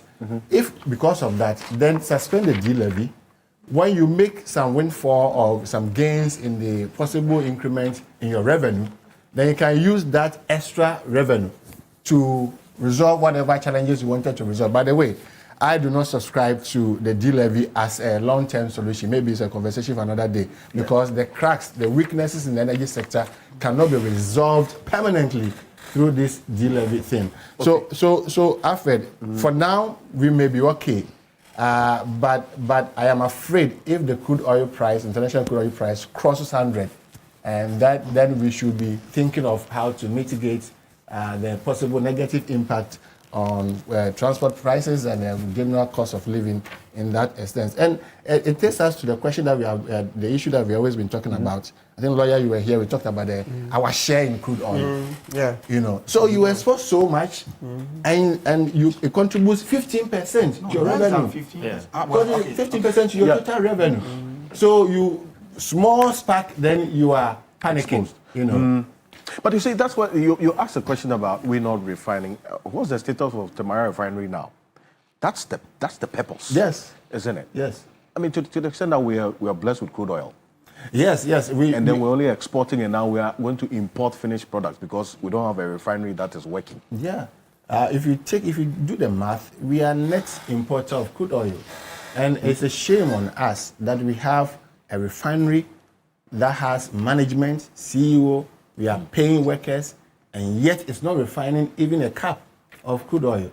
I mean, it's a shame on us as a country. We should put measures in place to get Tamayo Oil Refinery working so that at least we can reduce the cost of export price. If we refine the oil here, we've been mining oil since 2011. Since 2011, 14 years.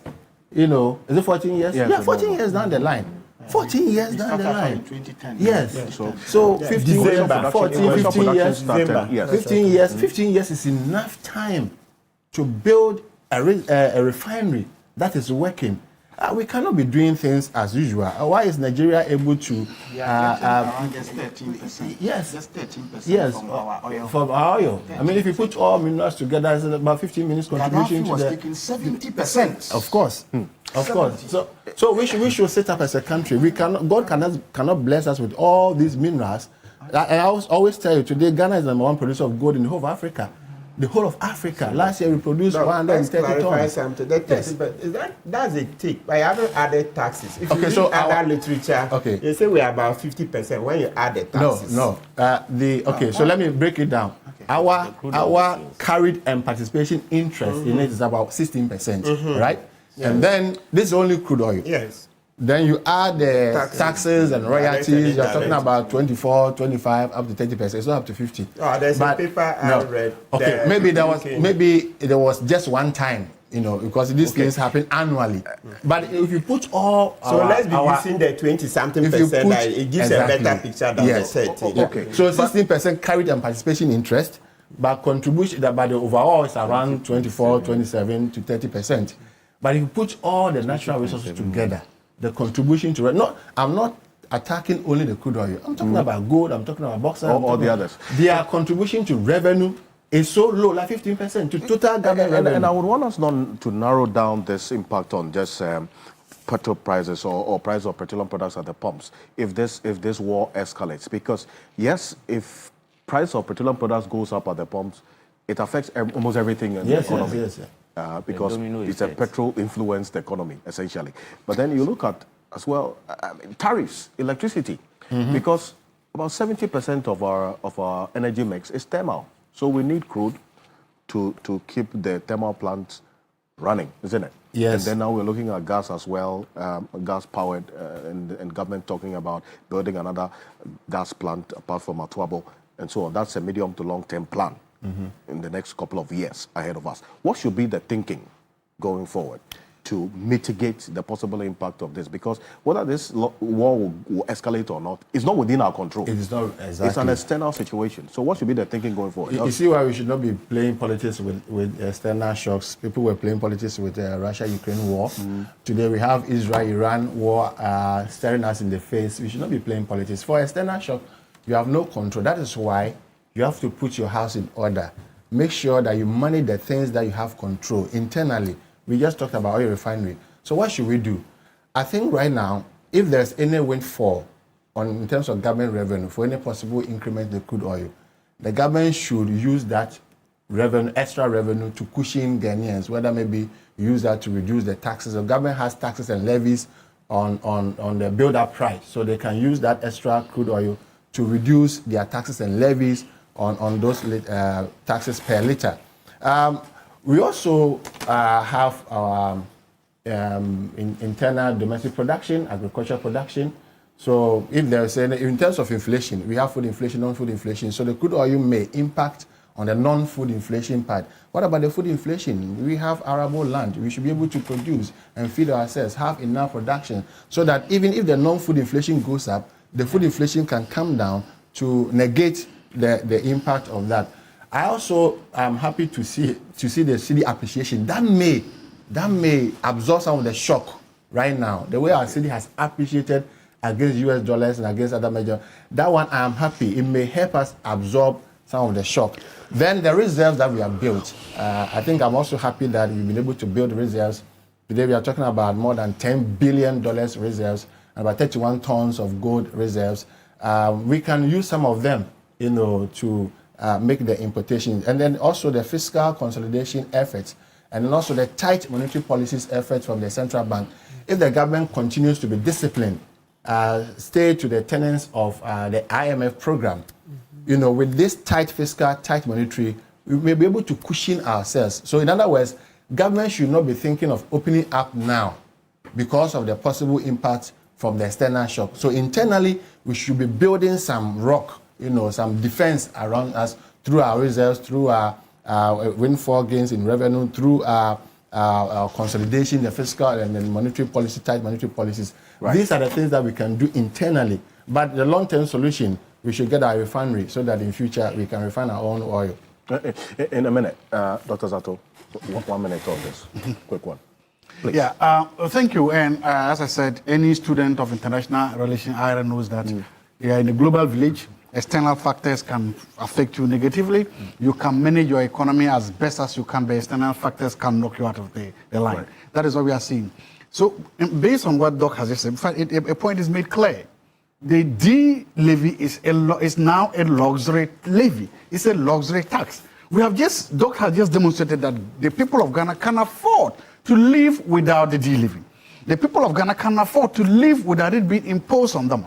And in fact, if you look at it, it came as an emergency, right? Emergency tax. That means that we need it now. But so far, we went 3 weeks without implementing it. Still, the doomsday situation is the same. So we can do without that tax. And as I said, for those that are plowing, you also talk about food inflation, right? They need tractor services now, and that it costs money. So if they are able to just make permanently, look, we don't need a D-levy, let's go ahead. And I know government will also accrue some revenue from the higher prices. That may just take the place of the D-levy. And then that will be fine. Thank you. Okay, so what I think is that government should engage citizenry more on how we are transitioning from crude oil to non-fossil fuel. So you are looking at wind, solar, etc. Because if you go elsewhere, I'm studying the North Sea. North Sea currently, that's in the UK. There is great trouble because the government put in the windfall tax and production and investment is going down because look, the UK government is very clear that for them it's it's the renewables, so solar, wind, etc. So that's where they are putting a lot of efforts. The oil companies are crying, but the government will have none of it. Even they are losing a lot of jobs. Citizens are pushing the government, but the UK government says no. We are going renewables, so solar, wind, etc. So that's what we also need to do. Watch the conversation because now look, the UK has positioned itself as the leader in renewables. Thank you. That's what they've done. They've positioned themselves as a leader. So they have efforts to send some of the energy to Germany, etc. Right? And then they are making other efforts. So they will tell you that there is a rooftop solar revolution. So you take residential areas. Ed Miliband says they are putting solar panels on all roofs. Of course, they started from certain areas. So let's also have a conversation. Thank you. Prof, please. No, so what I want to say is that Fitch, we are told, has upgraded our economy to grade B. And this is in spite of the Israeli-Iran war plus the still ongoing Russian-Ukraine war. And for me, it means that there is something good we are doing locally. And I would say that let us do more, particularly in the area of renegotiating agreements that we have signed for the exploration of our natural resources so that we can rake in more revenue for ourselves. It's been like that. Agreements that have signed, new regimes come, and then they just continue like that. Even if it is not giving us more, we just allow it to go on. And I think that it's important that we take a second look at some of these agreements so that we ensure that we get more from our gold, we get more from our oil and other natural resources, so that even if the world decides to collapse, we will survive. Professor Ransford Jampo, appreciate you for this. She's the CEO of the Ghana Shippers Authority, Professor Dr. Joshua Zato as well. Thank you so much for joining us. And then also Martin Pebo and Dr. Edu Osusakoriye and lawyer Christian Mam-Hesse. Quite a number of your messages. Those of you on Facebook, Tetezuta says Martin Pebo said that the 2024 elections will be a culture for Mahama. I remember Martin Pebo called for CSOs to come together to choose someone to contest, else Mahama will beat Bawumia. So what is his position now? He will answer that next week. I promise you on that. Okay, this one here says, why should NPP members always tag people who criticize them as NDC? And I thank you so much for the many people. Money says, good morning. Kindly correct